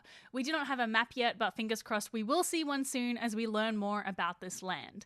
The Guardian Wall is carved with imagery from the Shapers' War, a war that took place 70 years ago when mortals fought the gods and won. There were 7 gods, also known as Shapers, and the war started because orcs, who had been shaped by the god of war and suffering, decided that they didn't want such a god determining their fate, and they made weapons of godly destruction. Unlike events of another Critical Role world, all the gods banded together against the mortals and were ultimately killed.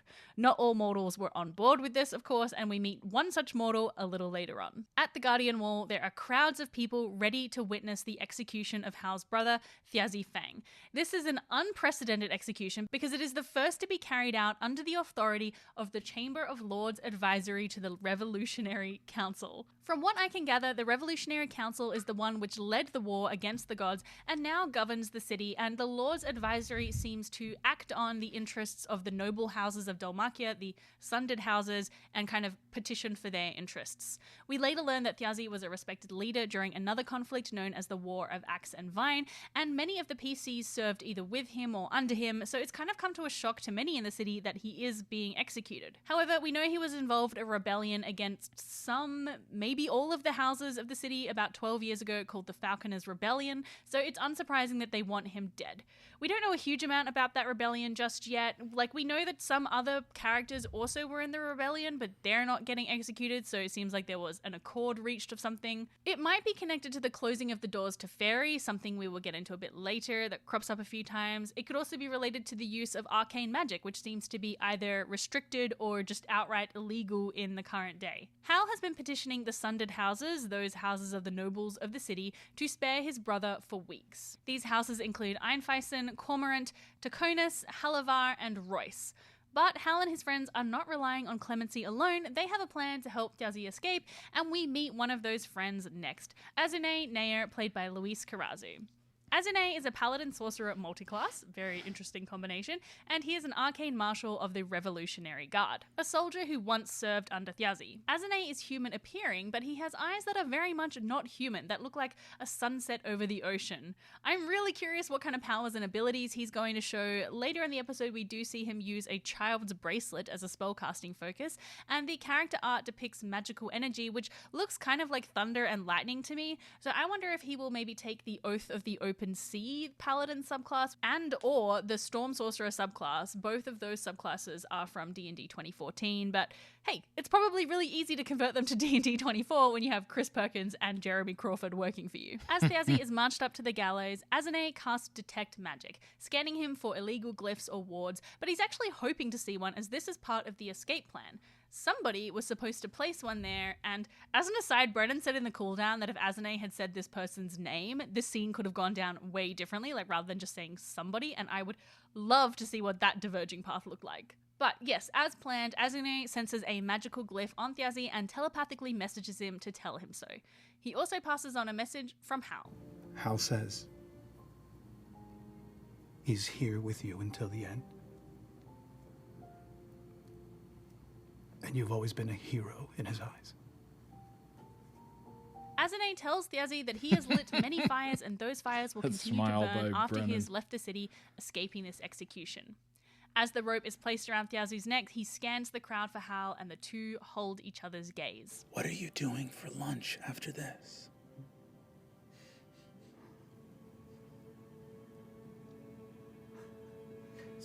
What, you didn't plan a funeral? Don't you like me at all?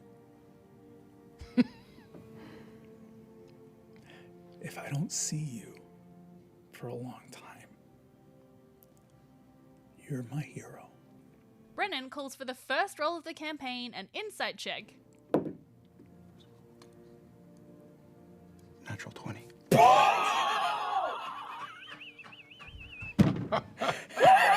I mean, how good is that? Beardsley could not have done it better. And with this check, Hal sees his brother notice something flying in the sky and he begins to panic. Somehow, Thiazi realizes that the escape plan has failed and he calls out his final words.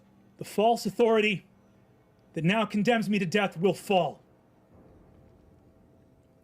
I regret only that I will miss the glorious celebration when your calumny and destruction comes to an end.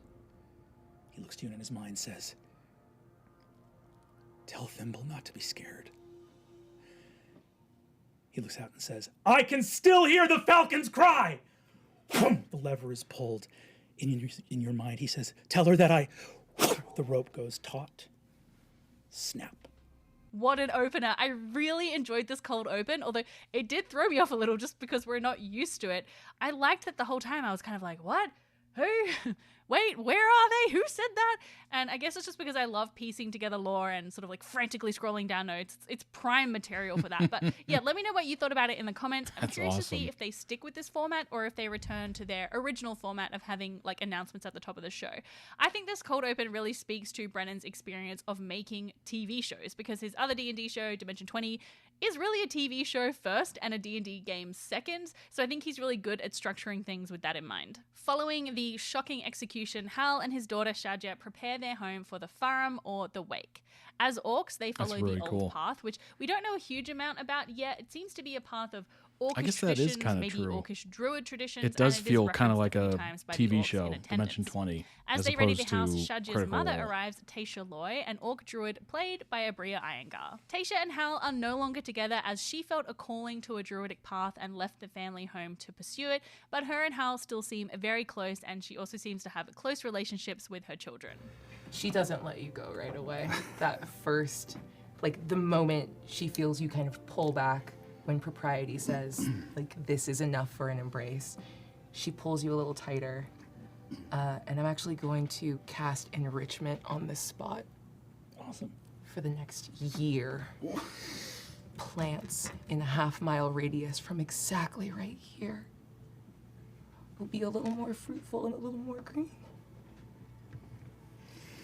I place my hand on your cheek. I'm sorry.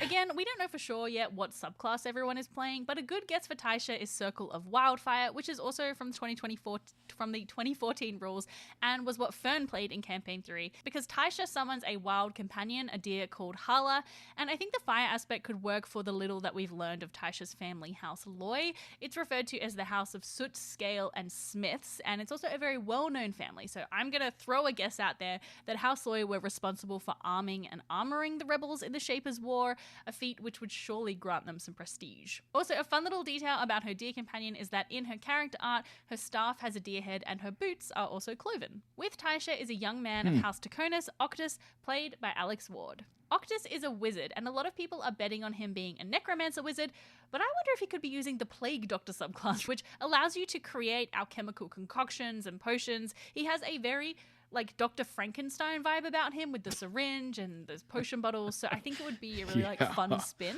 True. Octus has a familiar, a fox called Pin, that is a bit sewn together. It has a leg from another fox and 2 button eyes. It's extremely creepy and weird, and I love it. As they arrive at the house, Taisha and Octus discuss what went wrong with the plan. They were both supposed to escort Thjazi out of town, and they don't know how it went awry. Soon after, Azune arrives with the body of Thjazi, and eschewing all formal ceremony, he picks it up and carries him into the house, remembering a time when it was Thjazi who carried him during a battle. He lays him down, and Hal is overtaken by his own memories of a childhood spent with his brother. We later learn that they are half-brothers, that they didn't grow up in the same house, but they were still incredibly close, and this is when I really started crying. I'm like, I don't know anything about this guy, and I'm just like weeping for him the way everybody's talking about him. Thjazi is laid out on a table and surrounded by his things and tokens and his favorite booze and just little remembrances of his life. Octus pays his respects. He's seen many cadavers, but this one is different. Laser focused on the body and kind of crouches down and sits next to it and looks and goes, "Hi.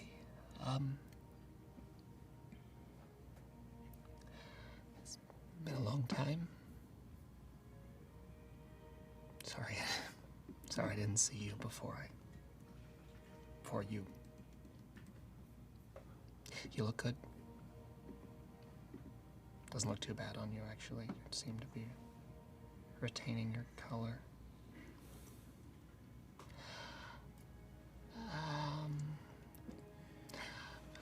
I don't know, I just thought Thanks.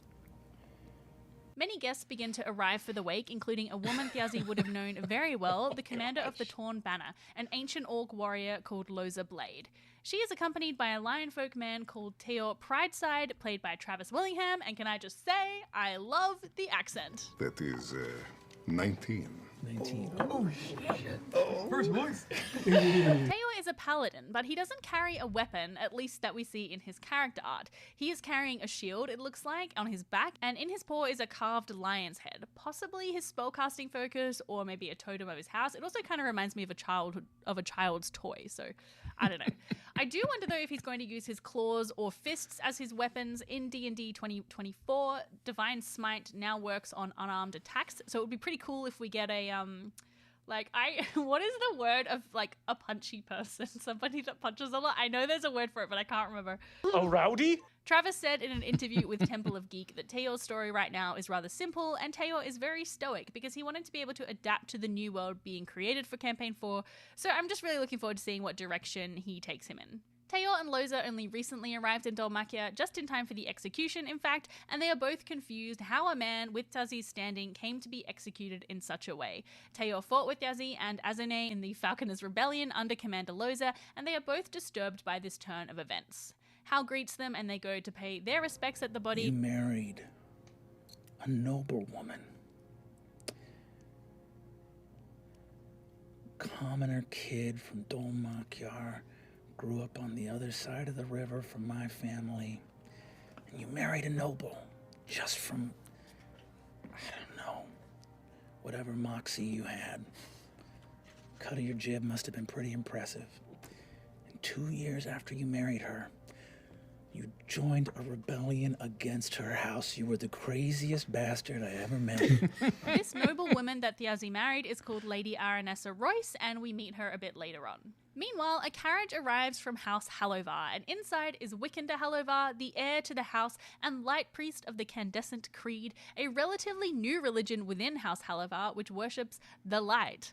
Wickander, or Wick, is played by Sam Riegel, and he is very nervous approaching the house, having just witnessed the execution. I mean, I've just never seen a real dead body like that before, and it was just sort of hanging there, all sort of, the color drained out of him, and it was very, I'm going to need a drink as soon as we get there, all right? According to Wick's character card, he is a cleric, which fits for a priest. You know, he could be a light cleric, which would make sense for a religion that worships light. I also think an Inquisition cleric could be a compelling choice, especially for the heir of a powerful house, which likely craves control. But it is very, very strange that Wickander's highest score is charisma when usually clerics have high wisdom. So either they have swapped his spellcasting trait to charisma or there is something else going on. I've seen some speculation that he could actually be a sorcerer, but I'm wondering if there are some warlock shenanigans given that his family has ties to demons. Because speaking of demons, he has one under his wing, a protege, a literal demon called Tyranny, played by Whitney Moore. Hi, I'm a demon, and my name is Tyranny.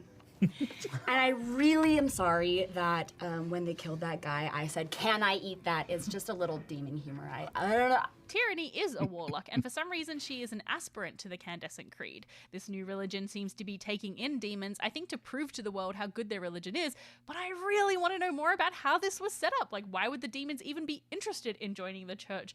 Basically, what is this whole deal? We meet Wick's grandmother in like a flashback, and it seems she is really putting on a show of being a religious figure, but there's just like got to be more motivation to it, I think, than actually anything spiritual or divine. Wick's religion is even called out later by Lady Aranessa as being one that has no substance or perspective. I'm going to hazard a guess that Wick's grandmother has made a deal with some demon for powers for her house, but Wick isn't in the know and truly believes that his powers are divine. That just feels like a fun twist, so I hope I'm right. Wick and Tyranny arrive at Hal's home bringing a well-used scimitar in a leather scabbard, which Tyranny first uses to kill a swooping magpie, and as an Australian, I know well the fear a magpie can instill. This scimitar is Thiazi's, and they are bringing it to give to Hal. House Hallovar has an interest in Hal, and not just because their names are similar, but because they had a hand in signing a deed of title for a theatre to Hal, and Wick in particular hopes that Hal might use it to spread the word of the Candescent Creed. I can't help but wonder, though, if this theatre deed, which granted Hal did campaign for a long time to get, but I wonder if it was given to him as a kind of bribe for the death of his brother. Perhaps House Hallovar, who was instrumental in his execution, would hope that Hal wouldn't kick up a fuss about Thjazi if they are like his benefactors. I don't know. There are just so many strands to this political web already, and I love it. Inside the wake, Wick is feeling pretty awkward because, yeah, it is kind of awkward to be at the funeral of a guy that your family executed, but Tyranny has no qualms at all and makes herself right at home, barreling into the kitchen to make Wick a cocktail to calm his nerves. She meets Hal's business partner, Olga Akrat, and recognizing that she is new to the way of mortals, he explains to her that she is being kind of rude. Something we do here in the realm of mortals is sometimes do things that we don't want. Why? And sometimes, and actually maybe even more critical, not do things we do want. That's weird. Taisha bundles Tyranny out of the kitchen, and the two quite quickly bond over their mutual dislike for Wick, as well as some very strong liquor, which Wick is not allowed to partake of. Shadya comes to his rescue by offering him a rosewater drink and taking him to see Hal. Unsurprisingly, Hal is furious, telling Wick that he thought everything was sorted, that Thjazi would be granted clemency, but his anger quickly deflates, seeing that Wick truly believed the execution would be stopped. I spoke with my family. I had it on their full assurance that he would be spared. It is not our way to ruthlessly punish people for nothing crimes against a house that we don't even care about. The Takonis house is whatever. They can... Meanwhile, Octus, Azune, and Teo discuss what might have gone wrong with the plan. They decide to go to a safe house set up by Thjazi and look for Thimble to see if she knows what happened. Teo's brother Sid was supposed to be driving the getaway wagon, and he hasn't been seen by anyone, so they also worry that maybe that's where the plan went awry. Arriving at the safe house, though, they see signs of a fight, with blood smeared everywhere and signs of bodies being dragged away.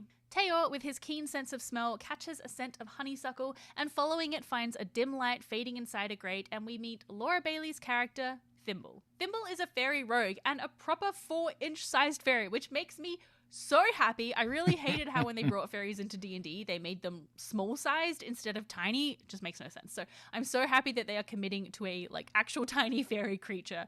I love that her strength is 3. You know, she's not going to be doing much lifting and pulling. However, her dex is 20, so she's very, very nimble. She looks to be about 18, which is older than the last time Teo saw her, and we learn that ever since the doors to fairy closed, Thimble lost her immortality, and she is now aging as mortals do. And right now, she's not doing very well, as Laura's first action is to roll death saving throws. What a way to come in. Oh my With 2 fails and 2 successes, Brennan has everyone roll initiative, and thankfully Teo rolls high. He rips the grate off and casts Cure Wounds, bringing her back. She immediately starts to panic about Thjazi, and the others break the news. It didn't work. I'm sorry. And the disguise self melts.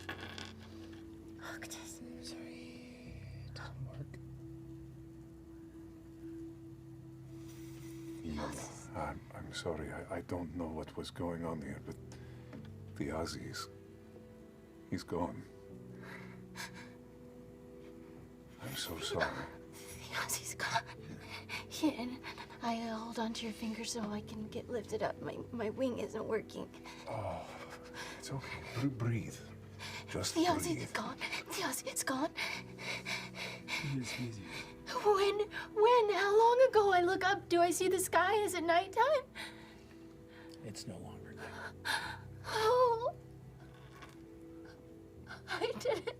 I love how the game master, like Brennan, is just kind of enjoying the scene and then just delivers a blow like, it's no longer nighttime.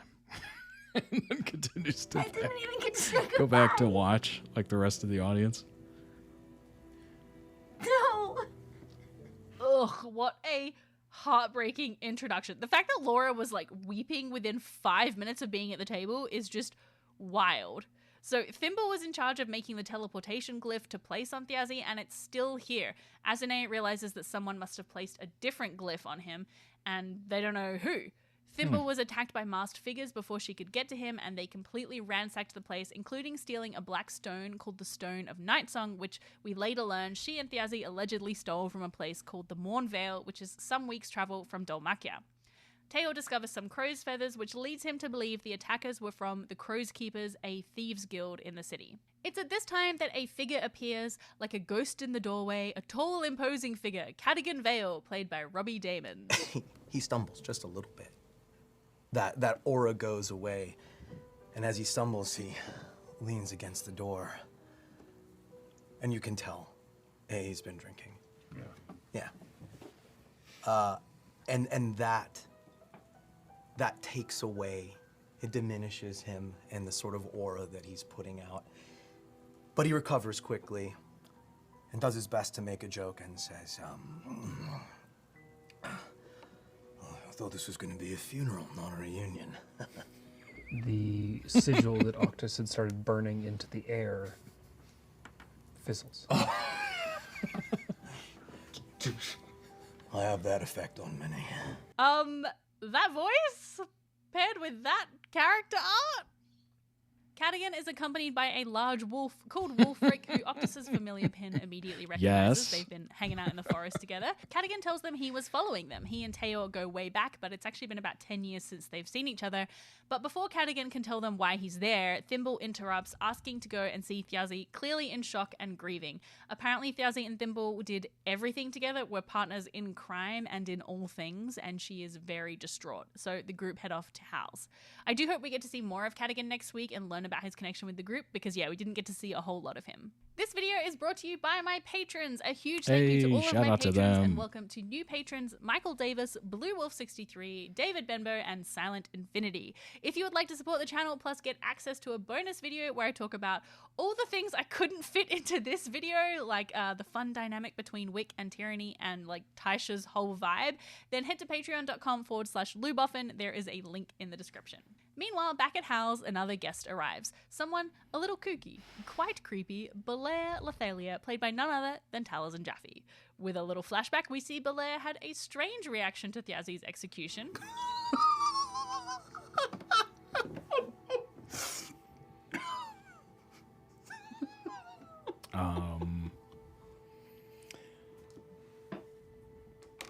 Fuck.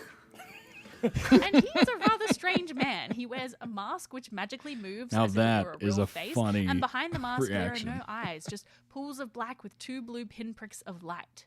Despite this unsettling visage, Hal greets Belair warmly. The two are actually good friends. It's unclear what relationship Belair had with Thjazi, though I think it's sort of hinted at being a negative one. Taisha also knows Belair and has a silver box to give him. Belair is the owner of a museum, and he is also a warlock, but we don't know yet what kind of patron he's pacted to. I think his powers likely derive from the underworld, the land of the dead, as Brennan mentions later in the episode that Belair is familiar with that place. Plus, you know, he's got like the whole spooky eyes thing going on. But if you have any theories, please let me know in the comments. And I'm just saying that Belair has I do like the character fabulous designs hair. If you from get what that we've kind of seen. hair when you make a deal with like an otherworldly, probably malicious being, then please sign me up. As Belair enters the wake, he recognizes Tyranny as having caused quite a ruckus at one of his museum soirees, but he doesn't remember Wick at all. And Belair, it's so great to see you again. I'm so sorry. I do recognize you. What was your name again? Light Priest Wickander Helavar, we spoke at great length at a few of your different galas. I meet a lot of people, but it is a pleasure. Hello. Oh. All right. You're very handsome. Thank you. That made me laugh so much. Just absolutely perfect. I think Belair's going to be a really fun character. It feels like he's got a lot I of meet a lot of Percy people. sass, which I enjoy. Right, so we've met a lot of characters, but with 13 players, there are still more to come, and arriving at the house in a beautifully gilded carriage is Sir Julian Davinos, a fighter rogue, played, of course, by Matthew Mercer.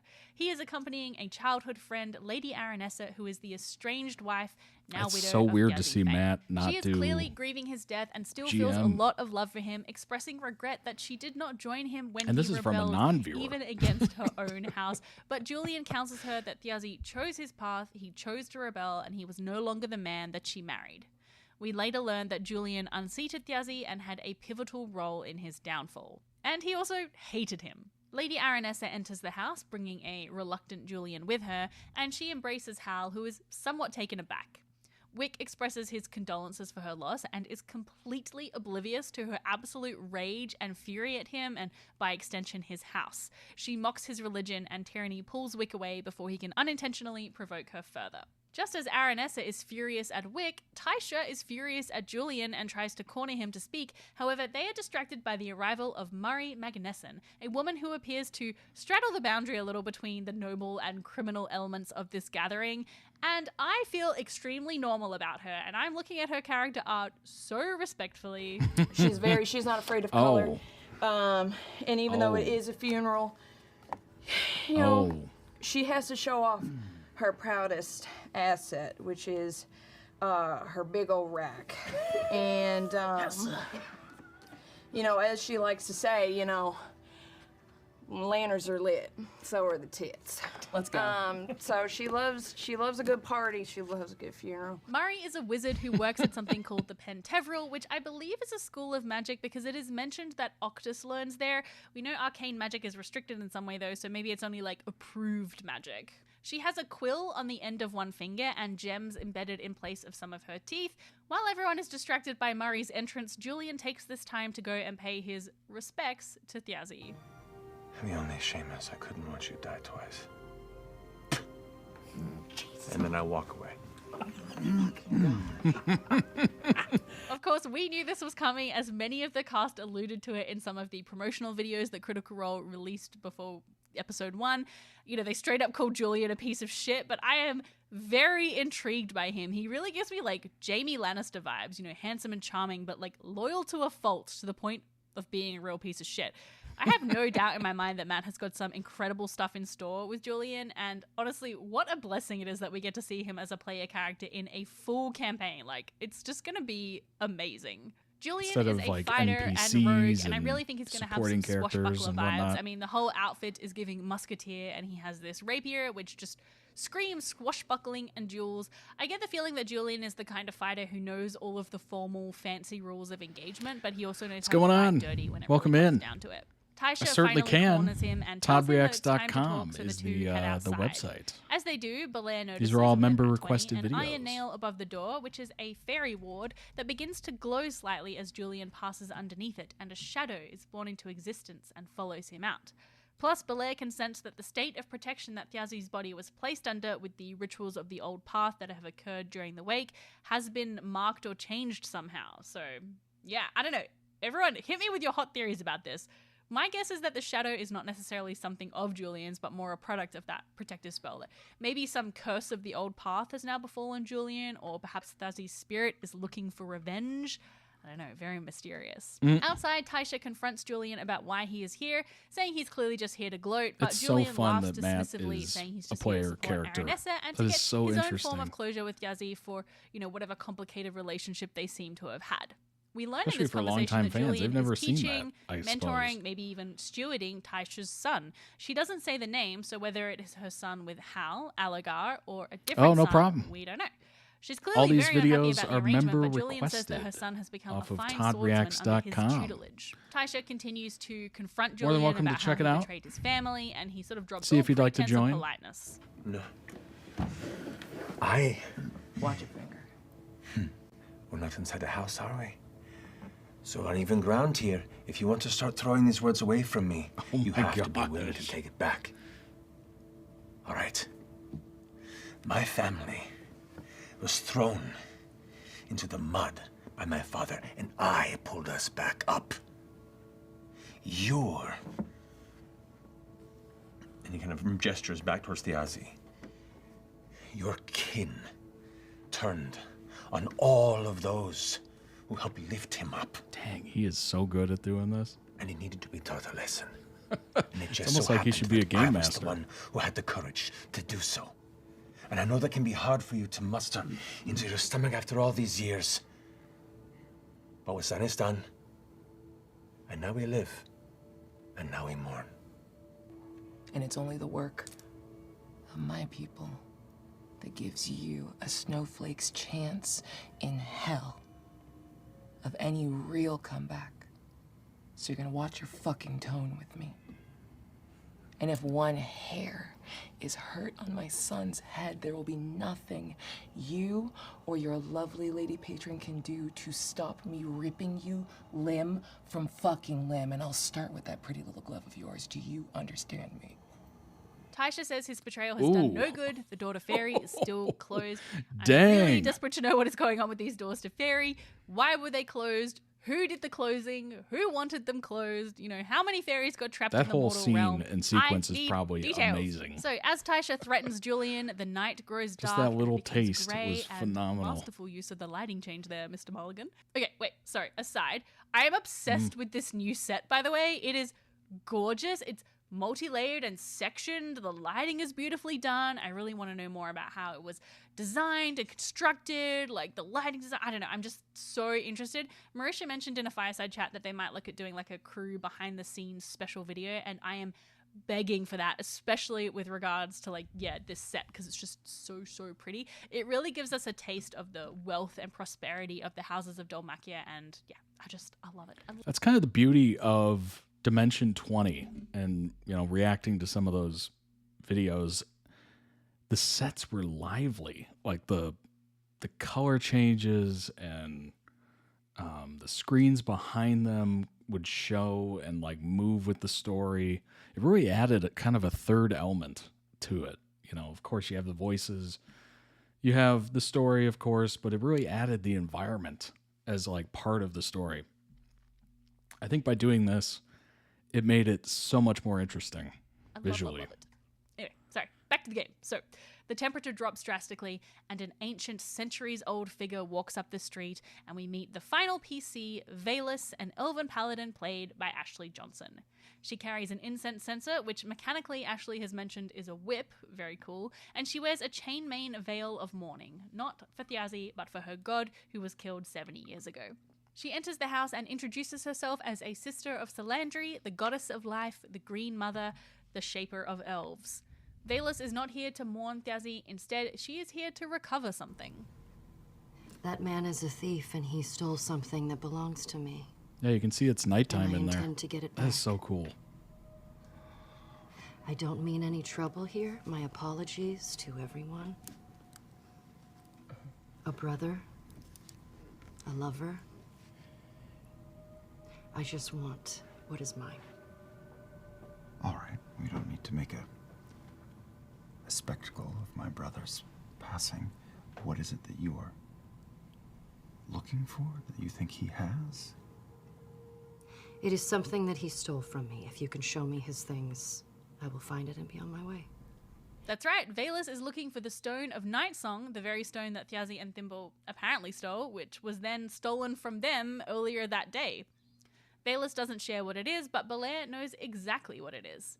Salandri, the Shaper of Elves, granted them immortal life, but in cases where an elf were to die from injury or illness, their souls would be sent to Salandri's realm of afterlife, the Garden of Spirit.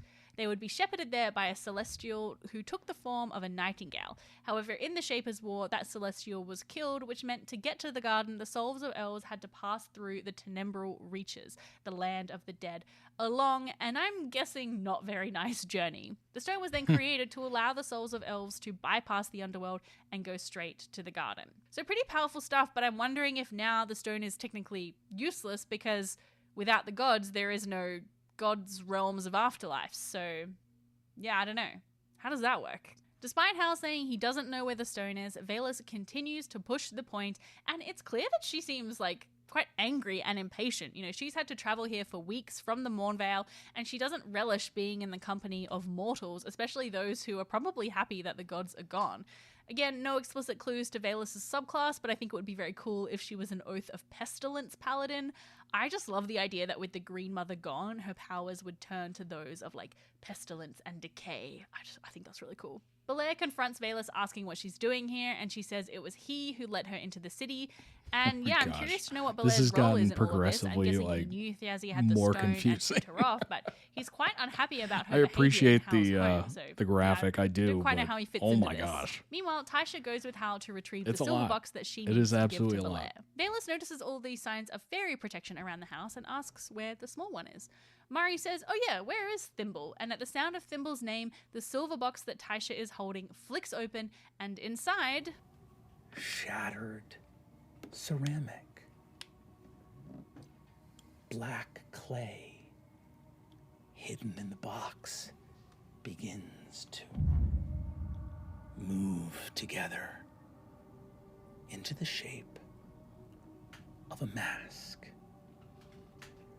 much like the one downstairs on Bolaire's face. This was the last thing. The Aussie asked me to get it. I don't know what it is.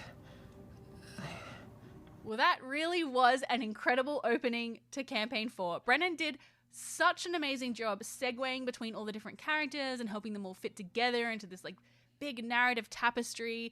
I know a lot of people are sort of already comparing this to previous campaigns. I've seen a few posts like that, but I just think it's impossible to do because the vibe is so different compared to the others, and it really does feel like a whole new show, but in a really good way. We're going to see all of the characters like this kind of swapping in and out for the first 4 episodes, which have been dubbed the Overture, but after that they will be splitting into separate adventures.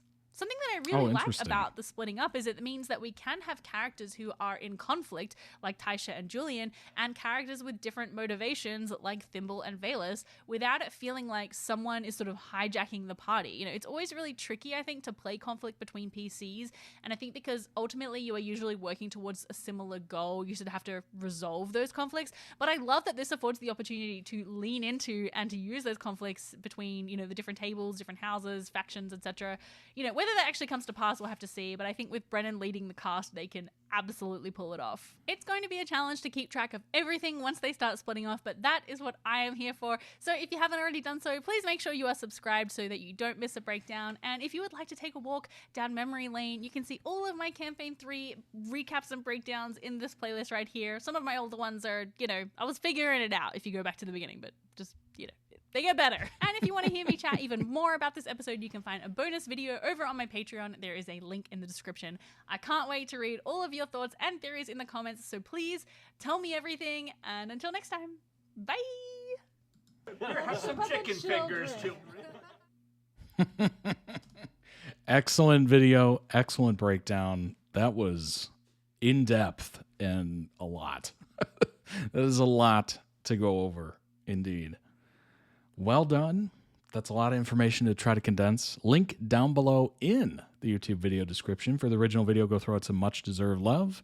And also check out their channel. They might have other videos that might interest you, of course. And if they really interest you, maybe you want to request them for stream. You can certainly do so. ToddReacts.com is the website. For those of you watching live, there is the link. So you can check out that channel, check out the video as well. Let's pull up some information on Campaign 4, which is kicked off. Here we go. Every new character and their actor. Spoilers ahead. Critical Role Campaign 4. Yes, for the first time in 10 years, Matt Mercer will not be the game's game master. He will be in the player's seat. Of course, he is not the only one. Critical Role recently revealed an all-star cast of Season D and D players who would be taking a seat at Campaign 4's table, but who they would play remained a secret. Until now. Critical Role Campaign 4 has officially revealed the character name and official character art for each of its 13 cast members' players. Let us take a look at all the new adventurers we will meet. In short, the soldiers are the demons and fairies and dragons, and these big kinds of questions. Their adventuring looks like Cloak and Dagger. We believe that the soldiers will wear orange-red, the seekers will wear blues and purples, and the schemers will wear teal-green. New Critical Role Campaign 4 characters. Jump to Matt Mercer will play Cadigan Vale, Abria Iyengar will play Taisha Loy, Whitney Moore will play Tyranny, Alex Ward will play Octis Tacitus. Who will Matt Mercer play in Critical Role Campaign 4? Matt Mercer will play Sir Julian Davinos in Critical Role Campaign 4. If we are correct in our estimations, Matt Mercer's character will be one of the soldiers. Sir Julian Davinos also appears to be a human fighter, or maybe a rogue. Who will Travis Willingham play in Critical Role Campaign 4? Travis Willingham will play Tior Preitzir in Critical Role Campaign 4. Tior Preitzir seems to be a Leonin paladin, or maybe a monk. We believe Travis Willingham's character will be part of the Seekers in Critical Role Campaign 4. Who will Laura Bailey play in Critical Role Campaign 4? Laura Bailey will play Thimble in Critical Role Campaign 4. Thimble seems like she belongs to the Schemers group, if her grin is anything to go by. We think Thimble is likely a fairy rogue. Who will Taliesin Jaffe play in Critical Role Campaign 4? Taliesin Jaffe will play Belair Lythalia in Critical Role Campaign 4. Great character art. If you ask us, Belair Lythalia Terrifying. is Jigsaw from the Saw movies, Jigsaw, or perhaps yeah. a changeling warlock. We will take either. Taliesin Jaffe's character looks to be part of the soldiers in Critical Role Campaign 4. Who will Ashley Johnson play in Critical Role Campaign 4? Ashley Johnson will play Valus in Critical Role Campaign 4. Valus appears to be a drow cleric or sorcerer. Ashley Johnson's character looks like they belong to the crew of Seekers. Johnson in Critical describes Role her as a Campaign nun 4. assassin. Who will Liam of Bryan play in Critical Role Campaign 4? Liam of Bryan will play Hallandil Fang in Critical Role Campaign 4. Hallandil Fang is a future Tusk love cover model and her plus a half-orc bard. We love him already. We bet Liam of Bryan's character joins the soldiers in Critical Role Campaign 4. He is giving Chris Pine in the Dungeons & Dragons movie. New Critical Role Campaign 4 characters. Jump to. This episode is brought to you by That's funny. Progressive Insurance. Fiscally responsible. Financial geniuses. Monetary. Okay, we don't need an ad. Tables revealed. 3 tables. Soldiers, Seekers, and Schemers. Critical Role Campaign 4's 3 tables revealed. Soldiers, Seekers, and Schemers. By Rodem Rusak. Experience the sequel everyone's been waiting for. Follow Drayton and Dallas. Campaign 4. Soldiers, Seekers, and Schemers. You see, not every actor and character will be in every Critical Role Campaign 4 episode. That is because Critical Role Campaign 4 is set to take on a West Marches style of Dungeons & Dragons game, something that Critical Role has never done before.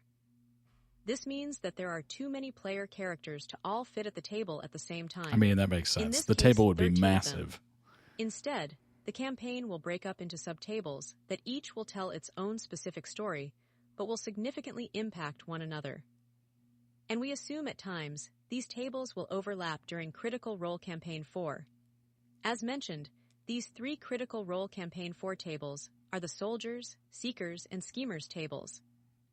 And now, we finally know which characters belong to which table, and in essence, which actors will play together during Critical Role Campaign 4.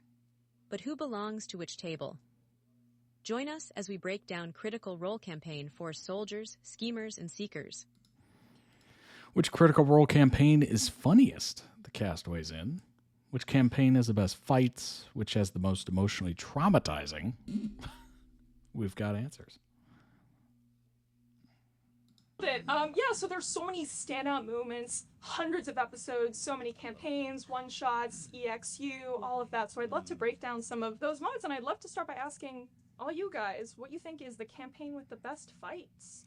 Ooh. Campaign with the best fights?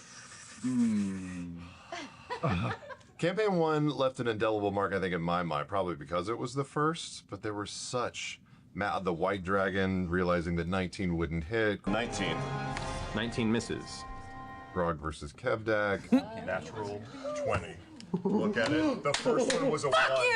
I mean, the Whispered One fight, it was all massive. Yank versus Voragal with us running around underneath. Yeah, the kaiju battle. Yeah. Final fight against the Whispered One. You really peaked early, Matt. I wake up every morning and say the same thing. I really liked all the fighting on the moon. Yeah. I did too. Campaign 3. And the psychedelic dragon was a lot of fun. Oh. And then the giant, terrible Evangelion angel kaiju at the end with various faces. Hands coming out of the multiple ground. forms of Love that. You know what was also good about Campaign 1? Silvery barbs hadn't been invented yet. Also true. So bad things happen. Yeah, but there was luck. That's true. Yeah. And then what would you guys say is the funniest campaign? Oh, jeez, that's tough. Funniest campaign? Where were we at our dumbest? I mean, Campaign 3 was... Campaign 3 is Jester's really funny and definitely drove a lot of the humor, and as well as Notting Ford's dynamic in Campaign 2. True. And you're following us. Oh no. But Campaign 3, You had Chetney. told you a story about someone picking my pocket 30 seconds ago, and then you pick someone's pocket? That was a priest. Don't get on my ass about it. All I know is that it's pretty easy to do here. That's all I took from what you said. You were pretty funny. You kept Laudno was funny. Laudno was very funny. Yeah. Yeah, Pate. Pate was hilarious. What are you looking for? Oh, Jesus. You animated objects. That was hilarious every time. Ropey and Bodie. Oh. Ropey. Yeah. That was a lot of funny. There was a lot of funny in Campaign 3. Even Orm doing calisthenics was funny. Yeah. You had Robbie coming in with some killer one. Oh, yeah. Maybe Campaign 3. Robbie just has one of the all-time killer funny moments, which was when Vex said to Pike, he was Kono? Go for her, right? No. You lay it on. Anybody would say yes. Would you say yes? No. See?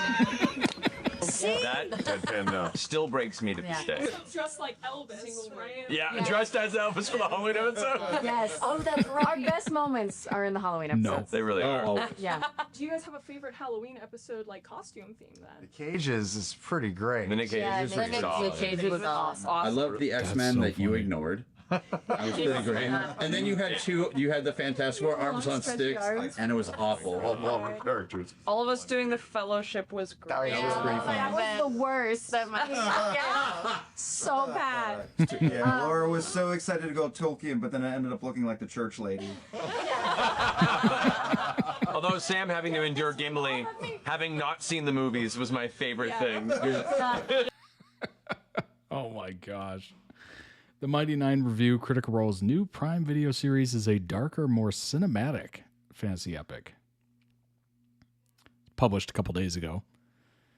Has created something truly special, carving out a unique decade and counting long phenomenon is a feat in and of itself, but their success is even more impressive, considering that these titans of the tabletop actually play industry, debuted with minimal fanfare. What is the Mighty Nine about? 2 decades after The Legend of Vox Machina. Oh no! Welcome in, Willow.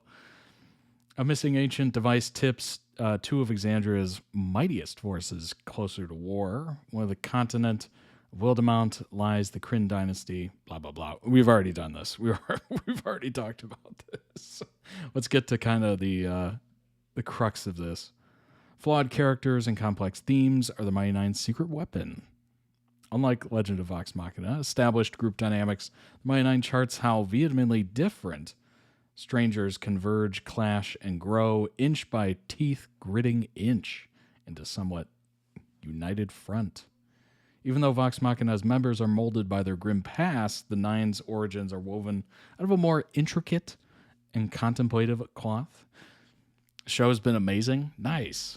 Love to hear that. The resulting tapestry spotlights an ensemble fundamentally altered by trauma, abuse, grief, isolation, persecution, and PTSD. Oh, that's cool. Looking forward to it. By the way, this will get posted pretty quickly to YouTube, so no worries there. Mighty Nine renders their collective and individual journeys as keenly moving to watch as they are narratively rich. By the time they demonstrate compassionate loyalty, the series has undergone rigorous lengths to ensure the still burgeoning progression is earned. Never fear, however, both the clashes and the banter provide quirky charm and raucous antics in spades. Awesome. I love to hear it's getting great reviews. That is so cool. I mean, Jester, right? Jester's amazing. By far, one of my favorite Laura Bailey's character. Oh my gosh.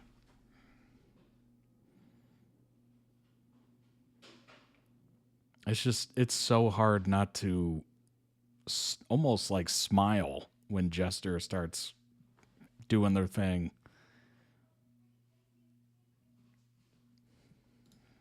Absolutely love it. Love it. Love it very much. Honestly, it seems like Campaign 4 is off to a really good start. You don't realize how long a 50-minute animated episode is until you get one. I'm so happy they went that route for M9. Yeah, that's a long animated show. That is wildly long, because usually it's like, what, 20 with... Well, when it was on television, it was like commercials and whatnot. It would take up like 10 minutes. So really, you would only get like 20 minutes of show. 50 is wild. That is a lot. Oh my gosh. Yeah, Campaign 4 seems like it's very good, very fresh from what I've seen of Campaign 4 compared to what I've reacted to of Campaign 3. Seems like a different kind of thing. I still don't know how the 3 different tables are going to work. I really don't. I mean, obviously they're each on their own adventure, but I don't know. I guess it kind of adds... It almost like it's multiple campaigns in one campaign in a way, because you're getting multiple kind of storylines at the same time. So it's kind of an interesting concept, and kudos to Brennan Lee Mulligan for keeping it all put together and straight and whatnot. That would just absolutely confuse the heck out of me. I got to be honest. They split it into soldiers, seekers, and schemers, and we're following one table at the moment. Oh, okay. Interesting. Very interesting. I'm not quite sure how that's going to work out, but I'm hoping for the best. I am. All right. Let's move on to the next one. It is... Oh, boy. Let's prepare myself. Let's prepare myself mentally for this one. I got introduced to the Omegaverse in the last time, so this will be kind of interesting. It's kind of like high fantasy books where you follow multiple characters. Okay, interesting. Oh boy, this one is ABO Desire. You did, Joanna. Welcome. This one is ABO Desire. I don't even want to attempt the names because I'm going to butcher them, but Hua and Shang, entitled Teeth. Oh, 5 Seconds of Summer. I had no idea who said. You love it? Okay. Good timing then. Excellent timing. All right, let's go ahead and pop this up. Here we go. Teeth.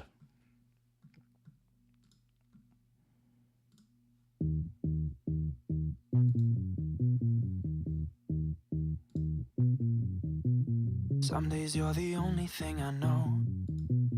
Only thing that's burning when the nights grow cold. Can't look away, can't look away. Beg you to stay, yeah. Sometimes you're a stranger in my bed. Don't know if you love me or you want me dead. Push me away, then beg me to stay, yeah.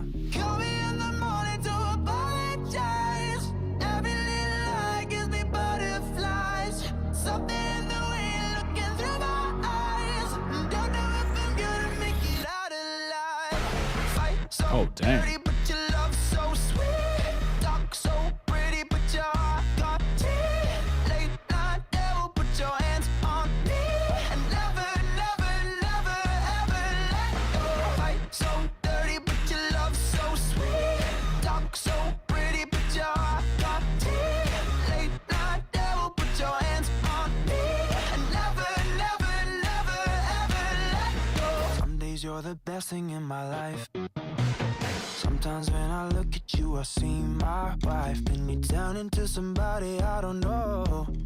And you push me away, yeah. Call me in the morning to apologize. Every little lie gives me butterflies. Something in the way I have a few bouquets. Wow. don't know if I'm gonna make it out alive. Fight so dirty, but your love so sweet. Talk so pretty, but your heart got teeth. Late night devil, put your hands on me. And never, ever let go. Fight so dirty, but your love so sweet. Talk so pretty, but your heart got teeth. Late night devil, put your hands on me. And never,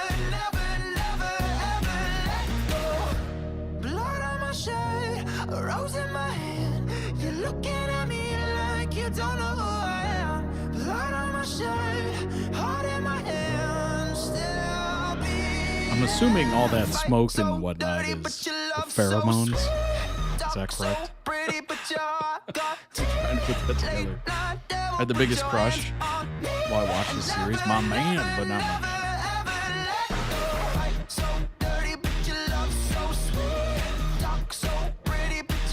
I understand. Sometimes you watch a show and you're just like,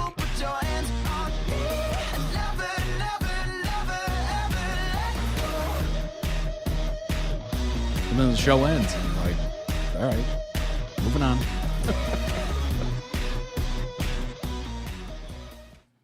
Very interesting. Very, very interesting. Okay, what is this one? What is this one?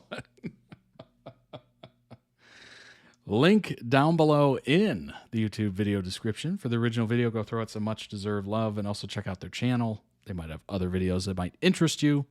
It was a very good edit. Good song choice, too, honestly. I'll throw the link in the chat for those of you watching live. Let's pull up some information on ABO Desire. Explained. Who's who? Power, passion, manipulation. Chinese series Desire is pushing fictional boundaries by becoming one of the first live-action adaptations of an Omegaverse novel. This is going to be filled with spoilers, blah, blah, blah. We know this. We know this, right? What is the class system? Desire is set in a fictional country called P, in a world where all global pandemic triggered by a virus changes the biological constituency of humans. Humans begin to exhibit behavior seen in wolf packs. You got the alphas, dominant, aggressive, territorial, and usually leaders. Libido is higher than usual in certain instances.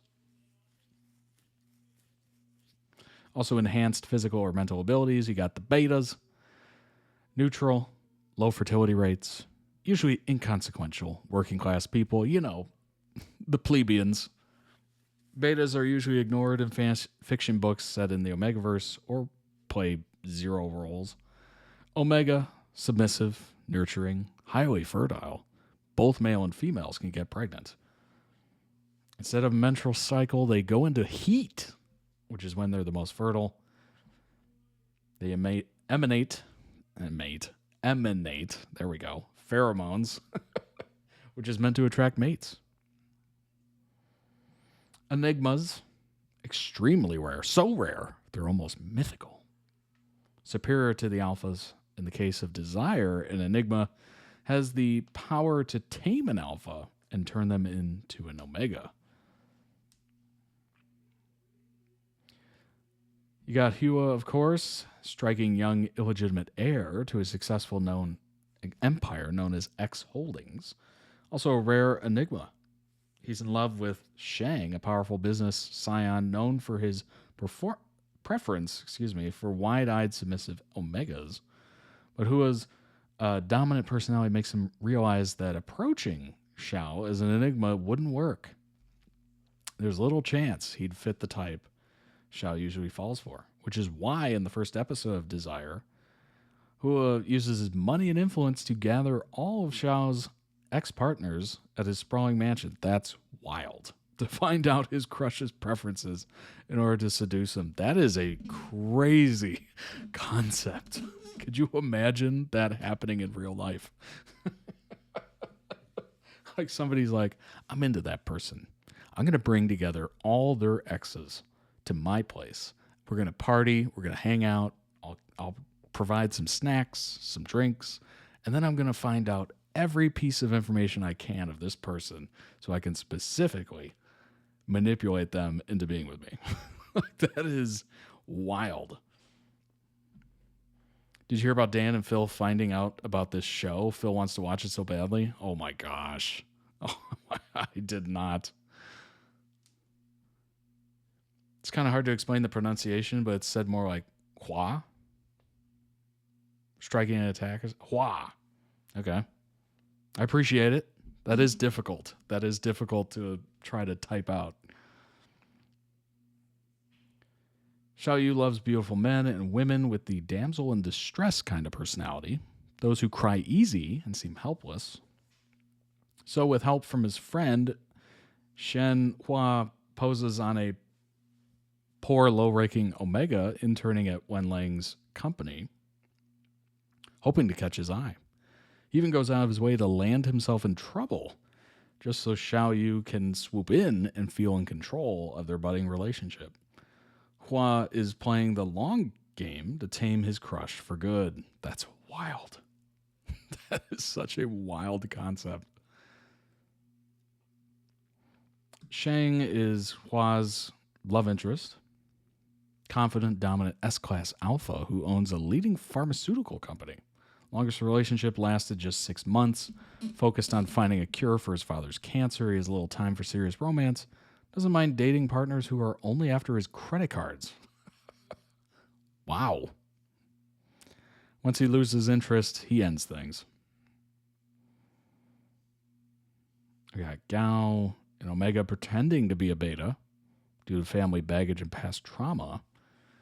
Because Omegas are highly sought out by aggressive, powerful alphas, his mother, who's a victim of an abusive relationship, makes Gao hide his Omega identity by using suppressants so that he isn't exploited like her. Gao works as the secretary of his college crush, Wenlang, and the latter is quite vocal about hating Omegas, which only leads Gao to further suppress his identity, of course, making him dangerously reliable on medication. The character's in for the most heartbreak and desire when he gets accidentally pregnant with his boss's child. Whoa. Discovering the Omegaverse. Oh boy, here we go. All right, BL lovers. Love that start. All right, BL lovers. ABO Desire has won me over to the Omegaverse world via a slinky demon shark and a long-suffering sensual secretary, and I need to get everyone on board this crazy train with me. Okay, so I've heard about the Omegaverse genre before. The term has been sprinkled around the fandoms for a few years now. I got a rough idea of what it was watching Pit Babe, the infamous Pit Babe. Gaotu's dad ends up using his pregnancy to try and get money out of Wenlang. His dad is so disgusting. Oh my gosh. Ooh, there's always somebody, right? Usually when there's money involved, there's always somebody that's just incredibly disgusting. But most people were commenting it was an Omegaverse light adaptation. It's not like the Omegaverse genre is a secret, but what can I say? I'm pretty lazy sometimes and hadn't bothered to learn more. I knew it was basically some sort of science fiction fantasy concept with men getting pregnant, roughly based on the idea of alpha wolves, the top dog theory that has recently been disproved but still remains widely known. There are no alpha or beta wolves in the wild, but rather families. The terminology of wolf hierarchy and pecking order was formed studying wolves in captivity. Regardless of whether or not this alpha wolf idea holds water, it's still a fun concept to explore via fiction. It's kind of like vampires, in that other than the basics, fangs, drinking blood, how every other creator approaches a genre might be slightly different. In ABO Desire, the Omegaverse world is the product of a global viral outbreak. A few years back, how a contagious virus caused the death or mutations of all human beings on the planet. Those with AB blood were completely wiped out. Those with B blood were the largest group of survivors. But the virus mutated them to be nearly infertile, with only 10% chance of conception. Those with A and O blood types were also nearly wiped out by the virus, with the few survivors being the most drastically mutated. They became intersex, more or less. Those with A blood became stronger and more virile. Wow, let's get these words out. Developing pheromones that act almost like supernatural powers, bending people to their will. Those with O blood, I mean, good grief.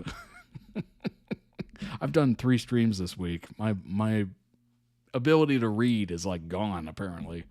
Those with O blood became the most fertile, both boys and girls going through mating cycles. They go into heat, basically. Traditional gender identification was abandoned, replaced to reflect the new human condition. Those with A blood type became known as alphas. O's became omegas, B's, betas. I mean, yeah, easy enough to understand, right? If the storyline is giving you a knee-jerk reaction, it's okay. Just humor me. The Omegaverse is no less cringe than any transformation story. Curses, magic, rewards, punishment could alter the human body. So if you're honest, it's not the transformation aspect that's making you uncomfortable. It's probably the idea of dudes getting pregnant.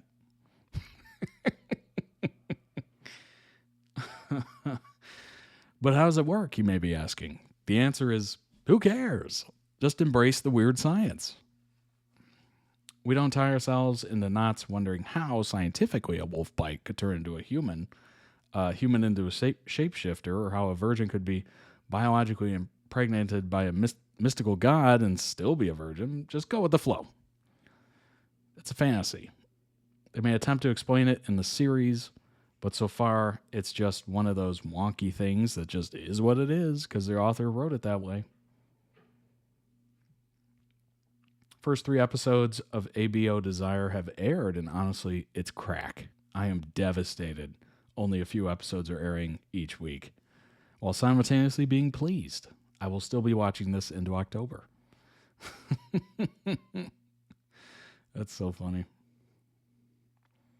It's a surprisingly fun show with a wild premise, even crazier storyline taking place within that premise. So let's talk about it. The main pairing is a successful CEO alpha guy who's desperately trying to get his hands on some critical research to develop the cure to a new type of cancer, which his father's dying from. He's the only legitimate son and the family heir. Now, before I go further, let's take a step back and think about how the premise of the story is going to change. Oh my gosh, my voice is like getting strained at this point. The old rules don't apply anymore. Much like his daddy, our CEO, Alpha, is also a notorious player, goes through lovers. Well, he might think they're losers, let's be honest. Every season or so, not getting too attached. Honestly, yeah, they are kind of losers, I suppose.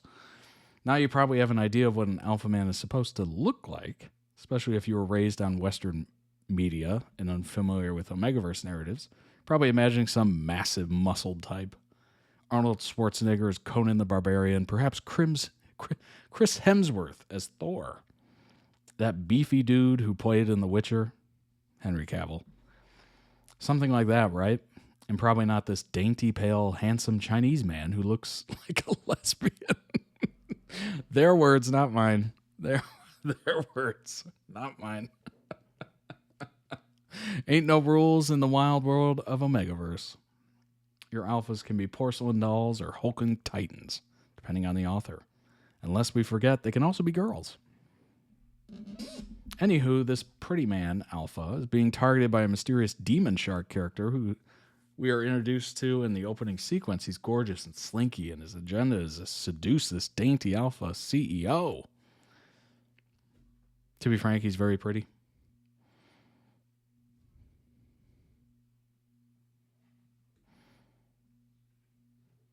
We just know he's picked out this particular CEO and has gone to great pains to figure out what kind of person he's attracted to so they can model himself after that type of person and seduce him. We also know he's Enigma, which is super special, rare mutation. That's the most powerful type. Can get an alpha pregnant. So maybe he's just looking for a baby daddy. And it's as simple as that. He's got that baby fever. Introducing Hua, the antagonist of the show, master manipulator, absolute queen of deception, stalker, princess of power. While has a cousin who's a male Omega that has an alpha wife because he's an Omega. Obviously, he gave birth to their kids. Interesting.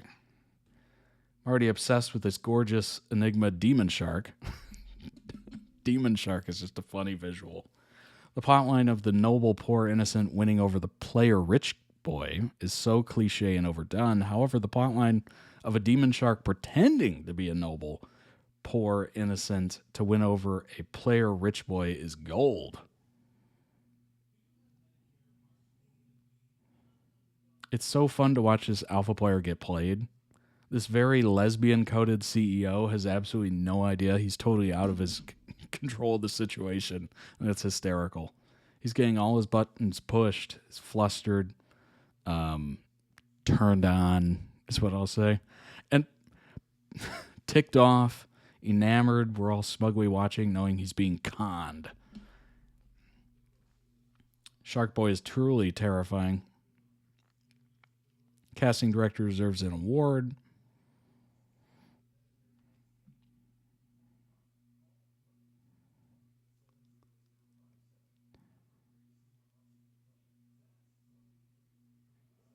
There's another alpha CEO who's running the company in competition with our main lead. Just like our other CEO, he's rich, young, fussy, aloof. But for some reason, this alpha dude hates Omegas. Absolutely can't stand them, refuses to be anywhere near them. Which is a problem for his faithful secretary and longtime acquaintance, Secretary Gao. Poor Secretary Gao has been hiding the fact he's an Omega for years and years, taking suppressant drugs and risking his life to stay. Dare I say, closeted.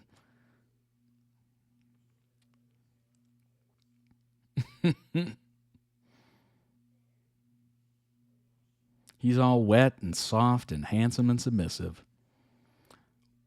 Why there isn't a line of men and women outside his door waiting to plant him into a mattress, I will never understand. I just read that sentence.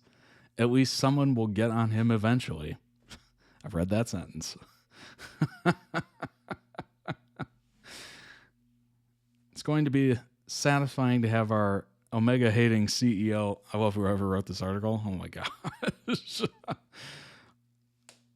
fall hard for this pretty pathetic kitten-in-the-rain Secretary Gao. Hopefully, I mean, it's only been there 3 episodes, so the show may crash and burn, who knows. I've started reading the novel Desire, and this is a very faithful adaptation so far. Clearly, everyone involved respects the vision of the source material, trying not to read too far ahead so I don't lose my anticipation for the upcoming episodes. From the web novel cover, it looks like somehow they're going to pull a happy ending out of this insane story. I'm enjoying speculating how this hardcore emotional and intimate manipulation is going to turn into genuine romance. Could you ever trust someone like Demon Shark once you know he's capable of? Hua may be an orchid to everyone in the book, but he's a demon shark to me. It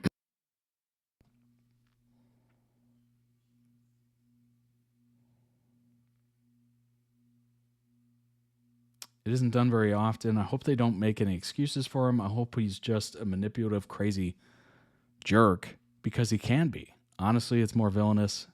The more villainous he is, the more I'm going to enjoy the story, including the subsequent romance.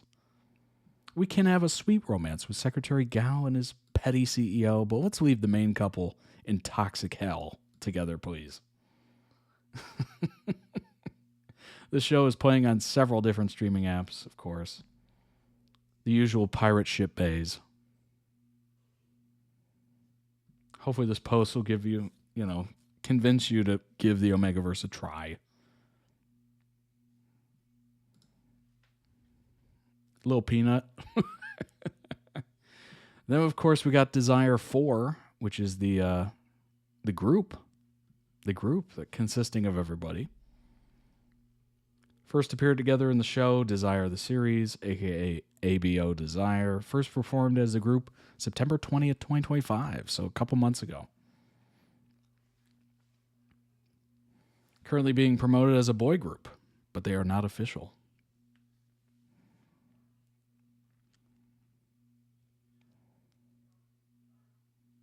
Fandom name meeting. It's pronounced like ice cream. With all our love, let's journey forward together, create greatness, and share the sweetest moments. Oh my gosh, the fan nickname is Little Creams. That's not a joke. That's not a joke. That is... Anyway, moving on.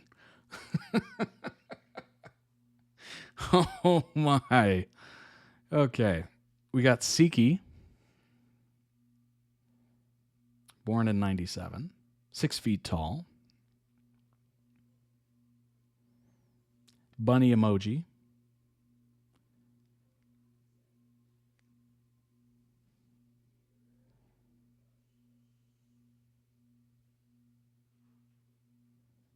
Originally auditioned for the role Shang. Interesting. He and Ocean have a dog named Lily, after their son in the show ABO Desire. And of course, we got Ocean. 6'2". Got some tall dudes here. Born in 98. Wolf emoji. Played Shen. Wen Lang.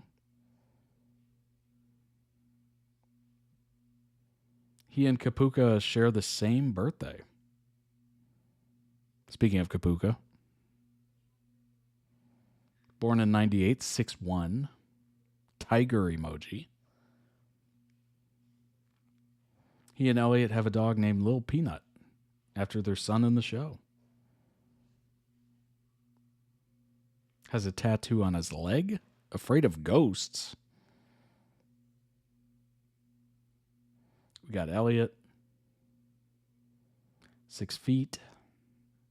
The fox emoji. Born in 99.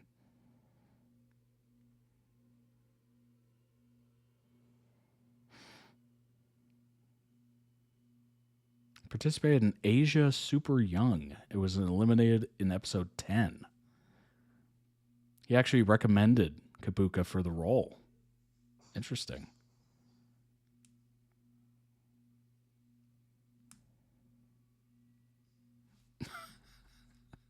TMI, he likes Kapuka's butt. So, there you go. I am a little creep. I feel like they knew what they were doing. They knew what they were doing with that one. He likes painting, singing, and dancing. Graduated from the Central Academy of Fine Arts. Beautiful. That wasn't...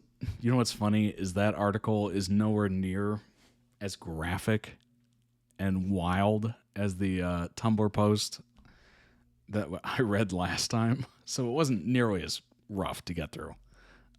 Just trying to censor it and whatnot. But yeah, it was good. That was a very good compilation edit. I thought the song was good as well.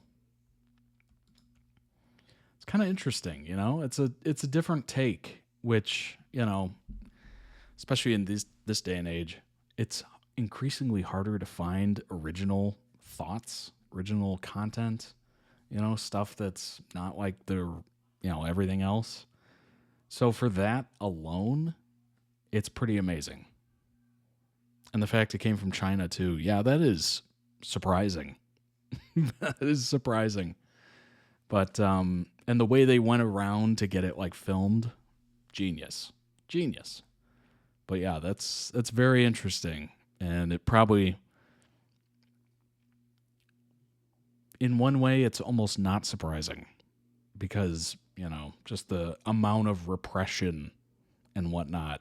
You just kind of figure that stuff would happen and come out of there.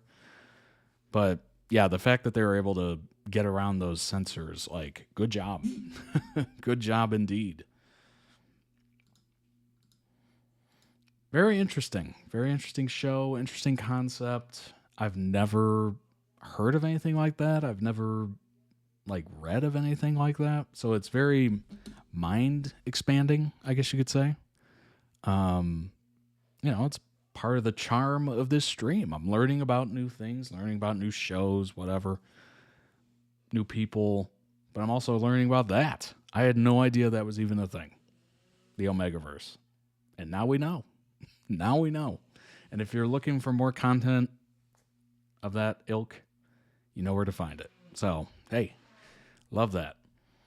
All right, let's move on to the final video of the week. Boy, I feel like you all have seen me a lot this week. Monday, Wednesday, and Friday. That's a decent amount. A decent amount. This is going to be Dan and Phil's Date Night Disaster. This was posted 2 months ago. Judging from the thumbnail, this is going to be very interesting. Both holding wine.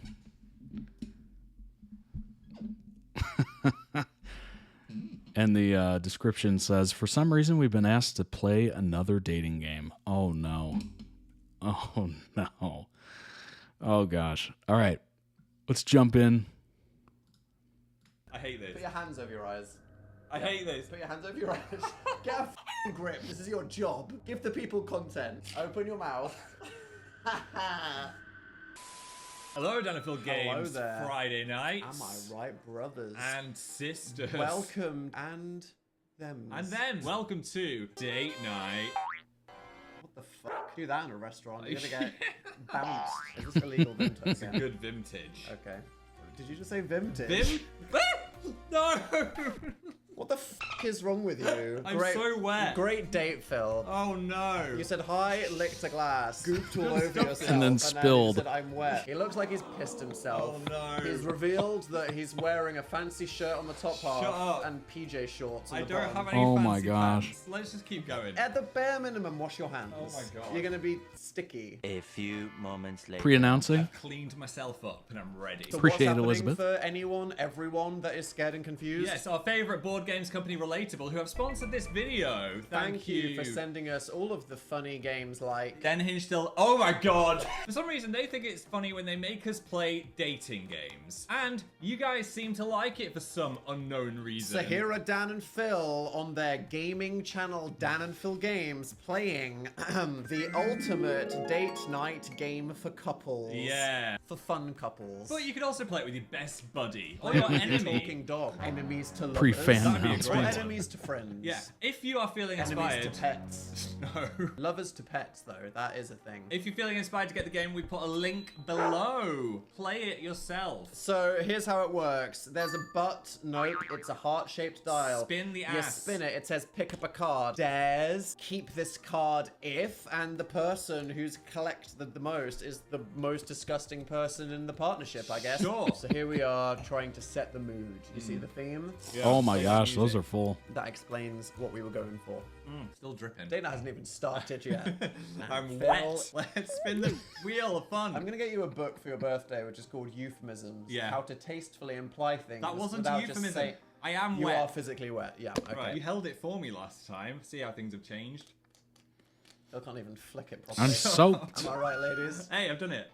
Oh, I'm match. holding it upside down. You're upside down. Thank God you didn't spill it on me. This would have been ruined. You're yeah, upside you down. look like an evil Mormon. Am I not serving Gerard Way a little bit? Yes. Evil Mormon. Sorry. I'll take it. If we were getting a pet, what would we get? And we're not saying dog, okay? That's the boring answer. So the question is, Yes. what is number 2 on the list? Beaming it at you. If we're like, we can't get a dog, but I just want to spontaneously get something. Yes. bird. Okay. 3, 2, 1. Guinea Northern pig. snow hog. Oh. What the fuck? Yeah, we just spoke about this. Guinea pig. I DM'd you. Oh my The God! frickin' Snow hog. Just because we liked a picture of an animal doesn't mean we're gonna get it as a pet. And did I not say we should have this as a pet? And you were like, yeah. Oh, I wasn't aware that was a serious conversation. I've been looking them up. Yeah, okay. Go I to get it. That's a fluffy- Petco and get a fluffy Northern hog right snow there. hog. Yeah, I will. Replace you Pause. with one. Spin her. I see we're just cheating with ridiculous answers. No, we're not. Most likely to. Here we go. Okay. Out of us, Yes. who is the most likely to get in an argument with a stranger? Ooh, that's tough. How the fuck is that tough? What do you mean? The answer is me. Yeah. When are you ever gonna get into an my argument God. with a stranger? Phil is the most conflict-averse person in the entire universe. You shush people at the cinema. Someone has to. I know, it's stressful. I was I'm in like, Edinburgh don't. watching the show the other day, and Oh my gosh. Someone has to. someone started talking like moderately loud to their friend, and I turned around and I said, "Could you be quiet, please? I can't hear the show." And people in the perimeter around me went, I could never do that. After the show, do you know what the person next to me in a mask said? What? Thank you for saying that. I Oh, was thinking the same thing, There but you I go. wasn't going to say it. The voice of the people. I would throw popcorn at somebody in the cinema if Yes. I shushed them and they didn't shut up. Okay, you get it. You get it. Woo! Great. Half green, half red. Keep this card if. Keep this card if your partner's ever used your credit card without asking. You freaking do that all the time. I just got a conversation confirmation you bought something like 10 minutes ago. You bought a sea salt air diffuser for your grandma on my account. Oh yeah, I did. You did on my card. Because you were logged in, and I was just like, I'm not putting in my own card once. So happy birthday, Veronica. There Love you go. from Phil. Yes. But I'm not going to credit you. I'm just going to turn up in person. Wait, fuck. That means that you keep it. God damn it. I just need to lie next time. Great date game. This is really lubing us up socially. Most likely to. Oh, Keeps buying Labubu's recently. Oh no. Who's the most likely to get married in Vegas? Oh, me. Phil loves Vegas. I love Vegas. Like, look, Vegas is corny. It's problematic. I just like food and a strong theme, you know? A decrepit castle-themed hotel. Oh no, the yeah. Excalibur. I feel like I get myself into some scrapes and strange situations, so I would What end Phil up... means by that is he puts $10 into a slot machine and he's that annoying twink that goes, Yes. oh my god, I don't even know what I'm doing, I won $2,000, and everyone else is going. Talking about anything in like the pipeline of what's expected for a person, I'm very resistant to, just because I don't like being told what to do. You would not get married at all, ever. But if I was to ever get married, yeah, I think it would have to be spontaneously in Vegas. Right. Do you see what I'm saying? I see what you're saying. I see like what you're you're saying. more likely to Our be life normal. savings. I'm Yes. more likely to have to go on an extreme kind of bender and then just go, fuck it. Like, yeah, okay. Yeah. Right, you convinced me, you can have it. You hear that? I gaslit him into giving me the card. Spin. Dare. Do an impression. Seems like of a very your Dan partner. For thing. fuck's sake. Okay. Go on. And not low-hanging fruit. I don't want to hear any Hello Internet No, references. I'm just doing it. Let me just do it, all right? The most Wait, scared I I've need ever something. been. He's a prop queen, is he? I've been waiting for our appetizers for a long time now. I'm giving this thing 2 stars on Yelp. Well, what can I say? Shut the fuck up. I've literally misplaced my fursuit, Phil. How dare you? I'm feeling quite emo. Is this me right Yes, now? this is you right now. I don't say literally anymore. Yes, you do. No, I've been bullied into saying literally. Oh, well, what can I say? Fuck off. You Do I get get it. it? Yay. You win the card. I mean, you did it. It didn't say whether I have to like it You or love it. like you ever again, but here You we love go. Keep this card if... Keep this card if your partner is in your most recent Instagram searches. Oh, is it? Oh my god. Am I? Do I have to like show and tell right now? Yeah. Oh my god, I Oh. really would have thought that you would have been. I'm not there at all. But you're not. Honestly, I thought you would, because sometimes Phil's like, I just posted something, can you like my post? Yeah. You Fuck! don't keep the card. Woo! Player's choice. I'm gonna go rapid fire. We've not done Dan that. says, what can Oh, I this is say? a good So one. much you could Halloween call me. costumes each other has had. Surgeon Mouse. Bear. Cat. What? I can't think of anything. No, wait. Sexy nun. Oh my god. Philip. Oh my Michael god. Lester. Mind blank. What happened to you? Angel. Captain America. Oh my god. Thor. Shrek. Oh, it's too late. You know me too well. Ooh. Player's choice. Ooh. How I turns- totally I wanna do- understand Phil in that moment. When I'm put on the spot like that, and it's one of those situations, I am constantly going blank. And it's just like, oh. Like, if you give me time and no, like, you know, time limit or anything like that, I could probably nail this. I want to do rapid fire again. That I was want to... naff. Oh, Phil Yeah. just got his synapses up and working, and he wants round 2. Round okay. 2. Right, come on, come on. Concerts that we've gone to together. My Muse, Chemical Romance. Glee Live. Fuck. I was gonna say that.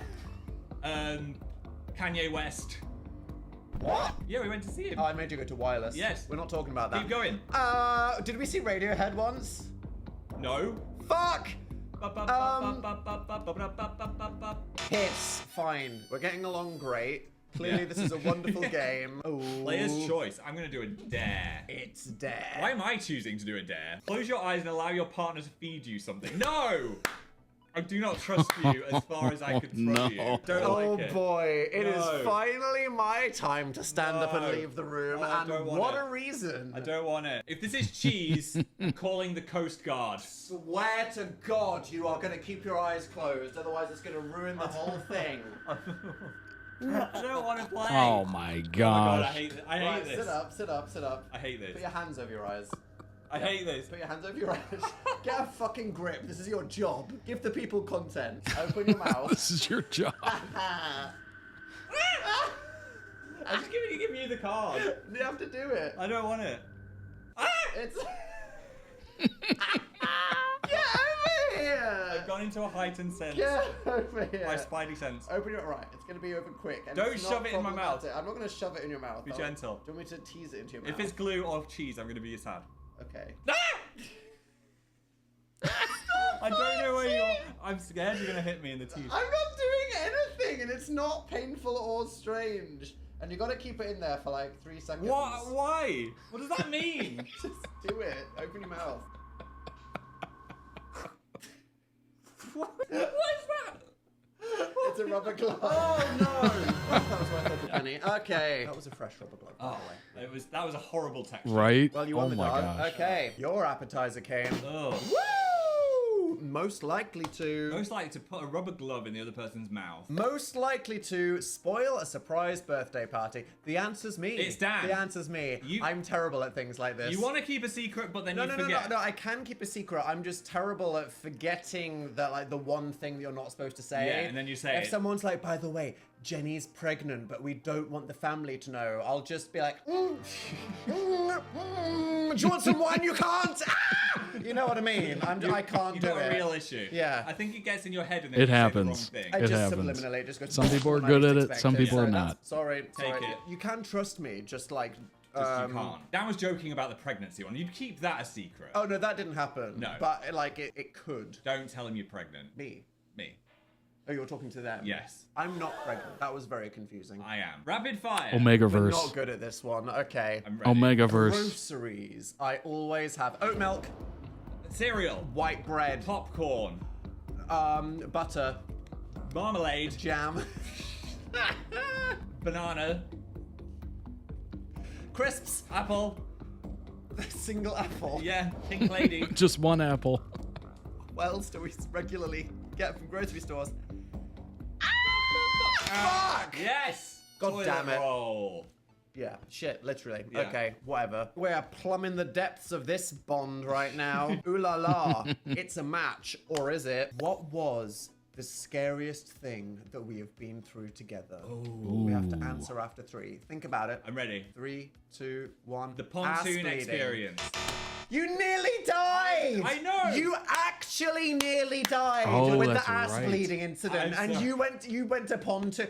The traumas erase each other that quickly, Yes, do they? I feel like the latest trauma is always the most stressful So the one. one where we had a bit of a poo in the sea is fine. We didn't, but No. like I really could have if we didn't get rescued in time. No. You think that was scarier? Okay, no, the ass bleeding incident was scarier. And what was the scariest part of that? The brush with death, or Yes. when the man saw your blonde hair from afar and thought you were my granddad? That one. Let's bring that up more, shall we? We'll meet someone I new forgot and they'll about be like, that. "Oh, that was a funny story." We could That turn story anything was into wild. a funny story. Yes. If you need a good anecdote, just spin your trauma. Spin your ass. Rapid fire. For fuck's sake. Each other's weird obsessions. Buffy the Vampire Slayer. Roller coasters. You have no hyperfixation. Is it gonna be go on on. TikTok? Obscure music artists. Oh, hamsters.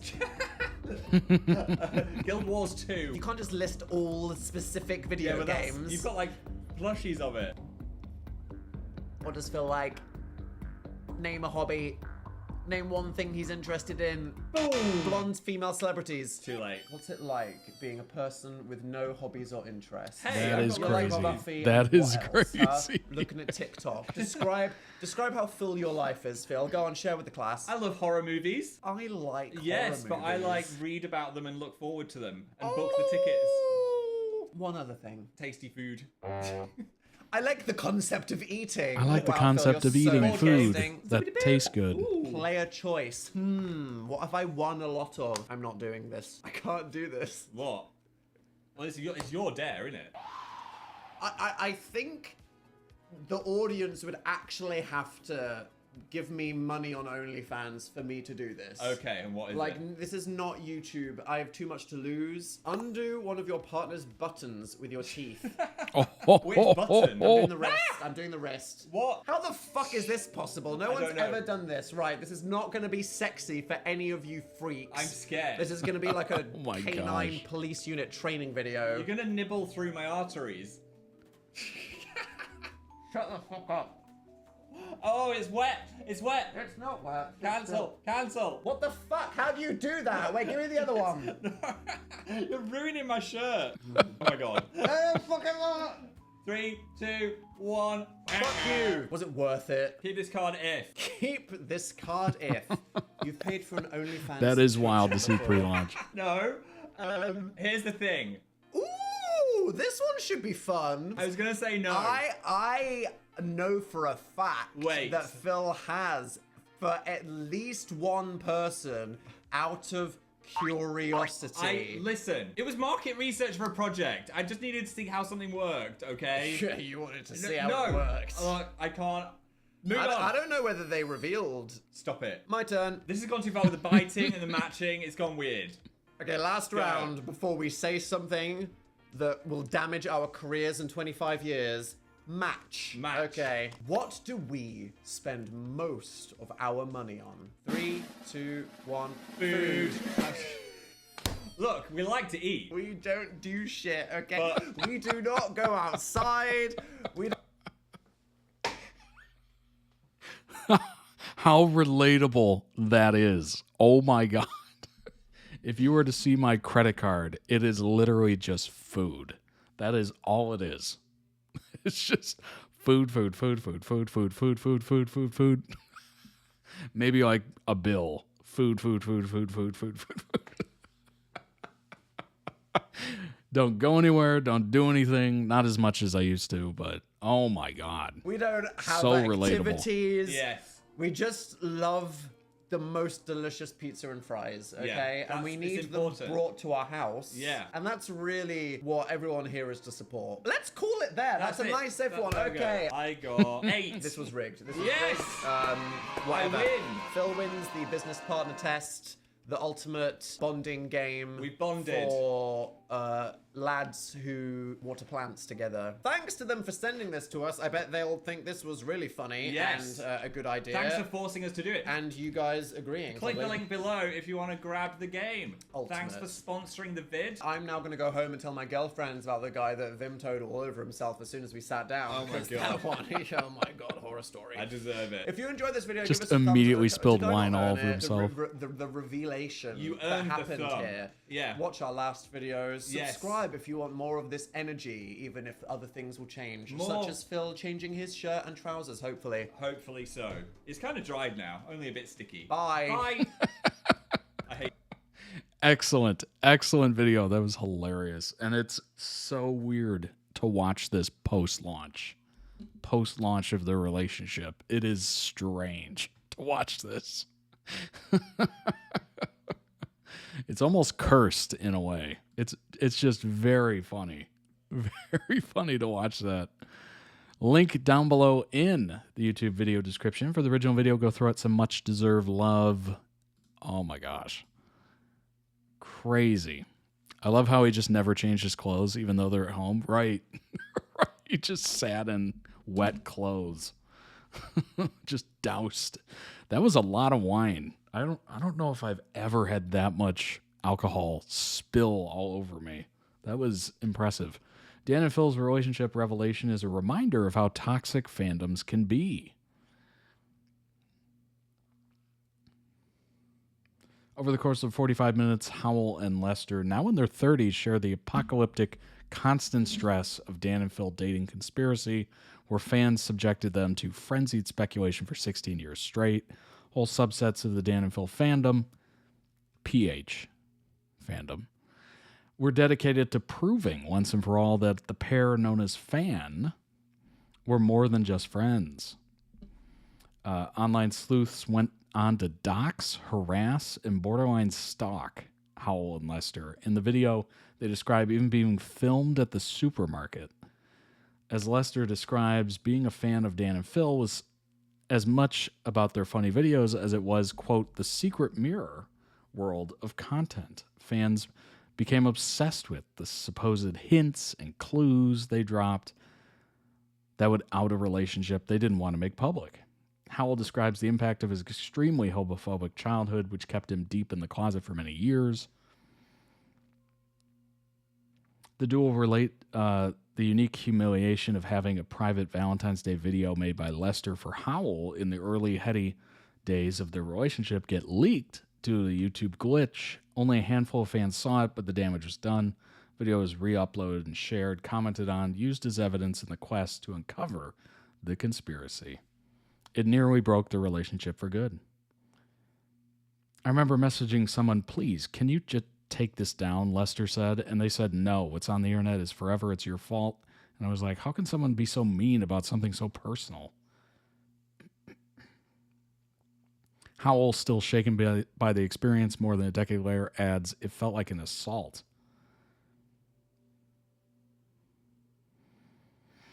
We love our audience. Dan and Phil followers are the funniest fandom. So creative, they're good people. Dan Howell says the guys he dated before Phil had bizarre red flags. After years of fan speculation, YouTubers Howell and Lester revealed they had been in a 16-year-long relationship.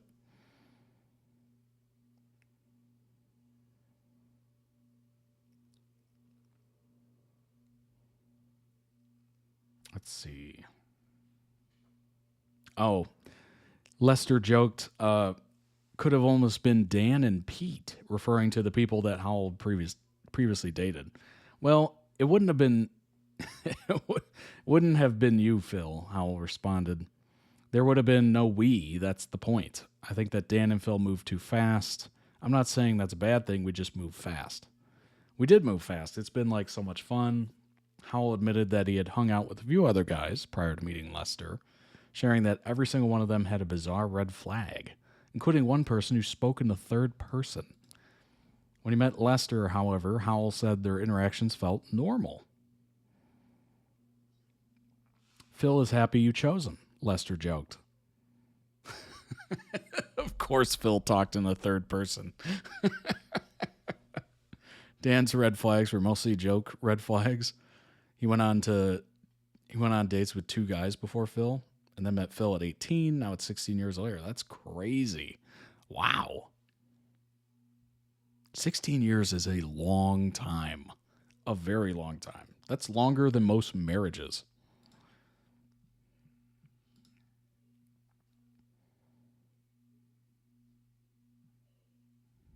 Dan was really living the fan fiction life.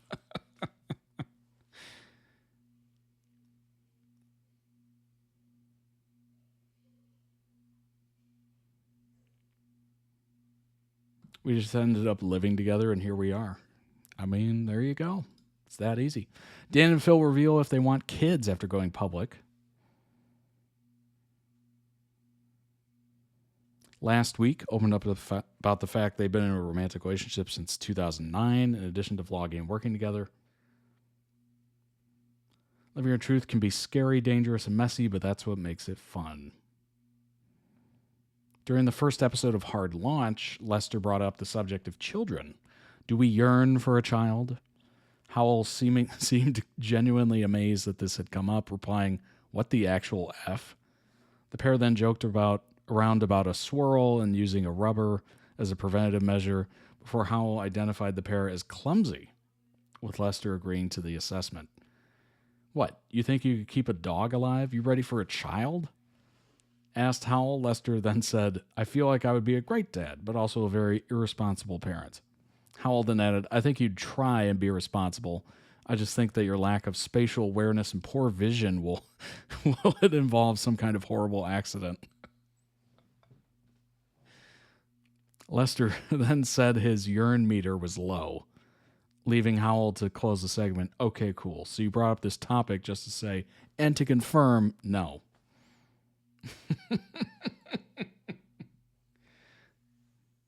He's living it, yeah. Dan slept in the other bed last night. Excuse me. You didn't think I was going to bring this up? We're bringing this up on the podcast? Look, I wanted your pure reaction. Why did you not want to join me? What is this public expose? Yeah, okay, I'm sorry, everybody on the internet. I slept in another bed last night. Why? There are so many valid reasons why someone might do that. Yeah, like what? You could have been gassy. Yeah. You could be spreading. I need more space. Spreading what? I think sometimes people say in relationships, that a bit of space is was healthy, so maybe I did it for you. Okay, so what was it? Gas? Were you gaming? I'm not gas. No. You were snacking without me. Oh yeah, Phil wouldn't care if I was cheating on him. God forbid I make toast at midnight without involving him in the butter spread. You've got to say it now. Well, I didn't want to do this, but you've put me on the spot now. Yeah. So we had a couple of drinks last night. This isn't going where you think it was. And I don't know how to tell you this, Phil. What? Oh, no. You're a wine snorer. No, I'm not. When you drink rosé, you snort like a goddamn hog. What? Yeah, you are so not like little snork me like. No. And I'm That is not sorry, me. you are not a whispering angel. You are a screaming pig. Oh my gosh. You are Pumbaa. Okay, I regret asking now. Up in the marital swamp. So yeah, I'm sorry that you forced me to say that, but that, yeah, I did it for space so that I could turn up today and be awake and coherent. I'm never drinking wine again. I'd rather you were cheating on me. Dan. I'm never drinking wine again, and I wish you were cheating on me. Oh my gosh. Oh, that's funny. Oh my gosh.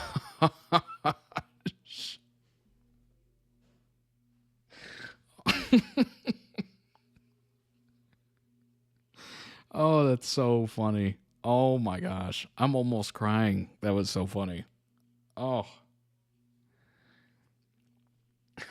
Wow. Wow. Oh my gosh. I wasn't expecting that. I didn't know where that was going, but that was hilarious. Oh my gosh. Whoa.